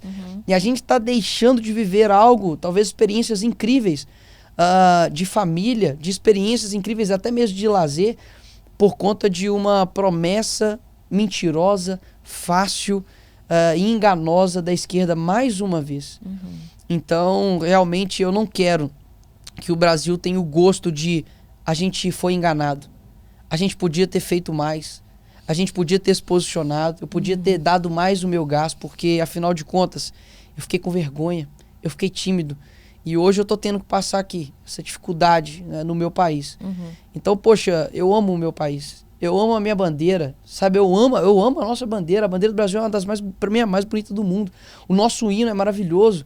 Sabe, a gente tem uma dimensão continental. Você conversa com carioca é diferente do paulista, você vai no sul é diferente, vai no nordeste, você ri até, pessoal, gente boa. Aí todo o Brasil, ele tem algo diferente. O brasileiro é conhecido no mundo inteiro por ser pessoas diferentes, sabe? A gente não é igual a todo mundo. Então por que a gente se rebaixou tanto? Pra ficar aí sob um jugo de pessoas que só derrotou o nosso país. Então você que tá aí indeciso, não tem o gosto amargo de depois falar, poxa, eu poderia ter dado ali o meu voto e decidido essa eleição. Então, assim, eu peço para você, realmente reflita, pense, e acima de tudo, seu voto é secreto. Você não tá sob o jugo de ninguém, de traficante, de organização criminosa, de partido. O seu voto é livre. Vote naquele que não somente seu coração, mas que a sua razão tá mandando você votar. Esse é o meu recado aí. Isso aí. Muito bem. Nicolas, eu quero te agradecer. Quero te agradecer por essa oportunidade e que você saiba que você está nas minhas orações. Amém. Que eu peço também para que todo dia que o Senhor te alcance, Amém. te fortaleça, que você continue sendo essa voz para a nação, essa voz que fala por nós, Amém. que luta por nós. Que você continue crescendo em graça, em sabedoria, que você continue crescendo aos olhos do Senhor, Amém. Não importa o que o mundo falar, que você continue sendo esse rapaz, esse homem destemido, Amém. esse homem que não se importa com o julgamento da terra, só o julgamento dos céus, Amém. E que procura seguir nessa palavra. Parabéns, Obrigado. Parabéns pelo ser humano que você é, pelo exemplo, por suas lutas, por suas vitórias. E eu desejo que elas sejam muitas, muitas, muitas na tua vida profissional, na tua vida Amém. pessoal, na tua vida emocional. E eu quero te ver ainda muito longe, alcançando muitas, muitas vitórias de Cristo para a tua vida, numa família numerosa. Tenho certeza que você vai ser um pai, um marido maravilhoso. Amém. E você vai alcançar muitos sonhos ainda e outros que você ainda nem imagina. Amém. Sonhar. Chora não, porque eu Viu? choro atrás. Eu fico muito, assim, me toca muito quando fala a respeito de família, porque eu falo isso e repito, assim, eu oro para meus filhos antes deles nascerem, sabe? Eu orava para minha esposa antes dela existir. Amém. Então, eu acho que a oração é uma forma de mostrar para o Senhor que nós amamos Ele, a gente quer ter relação com Ele, sabe? E que o Senhor é o nosso amigo, Ele preocupa com a gente, né? Tem vários desejos no nosso coração que toda hora que a gente acha que a gente está sozinho, mas não. Sim. O Senhor sabe o quanto eu imagino meu filho, eu imagino o rosto dele, sabe? Eu imagino assim, eu falo, poxa, como vai ser meu filho? Eu fico assim, não, como que eu vou educá-los, sabe? Como que eu vou protegê-los? Como que eu vou fazer com que eles tenham a sede por Cristo, sabe? Como que eu vou fazer com que eles tenham essa vontade de adorar ao Senhor? Mas uma coisa que minha mãe sempre falou comigo, respondendo às outras pessoas como você fez para criar o Nicolas? Ela falou, olha, a primeira coisa que eu fiz foi consagrá-lo ele ao Senhor. Sim. Então eu consagrei não somente meus filhos, né, a minha família, minha esposa, mas a minha vida a Ele. Então, sou grato. E essa questão de, quero ver você em outros lugares, a única coisa que eu peço ao Senhor Deus, eu quero ser lembrado só pelo Senhor e pelo diabo. São as duas pessoas que eu quero que saibam o meu nome. Deus, eu quero que saiba o meu nome por uma pessoa que realmente lutou por ele, um amigo, e o diabo por eu ter tirado muita gente lá do inferno. Aleluia. Só essas duas pessoas que eu quero que lembre do meu nome. O resto, a gente se encontra na eternidade boa. Amém. Estaremos lá. Vambora. E eu quero agradecer vocês também por essa oportunidade de estarem nos ouvindo. Graças a Deus, glória a Deus, nós temos essa oportunidade de falar e vocês de ouvir. Ainda somos livres para isso num Brasil onde podemos ter nossa voz alcançada. Então lembre-se de se posicionar nesse momento tão decisivo para que isso não se perca, para que a palavra de Deus não seja calada, para que as igrejas sejam respeitadas, para que nós, como corpo de Cristo, não sejamos zombados, ridicularizados, que você se posicione para ter o aplauso dos céus na sua vida. Não se preocupe, porque a batalha, ela é de todas nós, a batalha ela é espiritual, ela é também aqui carnal, mas Cristo está com aqueles que o buscam, por aqueles que creem, por aqueles que o respeitam.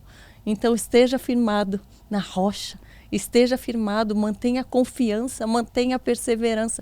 Não desista de valores eternos por algo passageiro. Não desista daquilo que o Senhor prometeu para a sua vida. Não se inclua num negacionismo, não se inclua num nicho de pessoas que se sentem rejeitadas, porque o Senhor não te rejeita. O Senhor te aceita do jeito que você está para te restaurar, para te transformar, para te fortalecer. Que você seja alcançado diariamente pela palavra do Senhor. Essa palavra que irá te fortalecer, que irá te dar coragem. Então, coragem nesse momento. Coragem. Se posicione pelos teus valores, pelos valores do reino. Você só tem a ganhar, porque o Senhor é conosco. O Senhor é por aqueles que lutam por Ele também. Nós estamos aqui com uma missão. Não fuja da sua missão. Não fuja do seu propósito aqui na terra. Não fuja. Encare, porque o Senhor irá te fortalecer. Obrigada por estarem aqui. Compartilhe desse vídeo que irá esclarecer muito a tantas pessoas. Compartilhe da vida do Nicolas, de tudo que ele tem compartilhado, dos seus conteúdos nas redes sociais, do testemunho dele aqui. Faça com que essa voz se multiplique e faça da sua voz uma voz multiplicadora do que é certo, do que é bom, do que edifica, do que realmente constrói um Brasil melhor. Estamos juntos. Até a eternidade, hein? Amém. Aleluia! Um beijo, até o próximo Positivamente!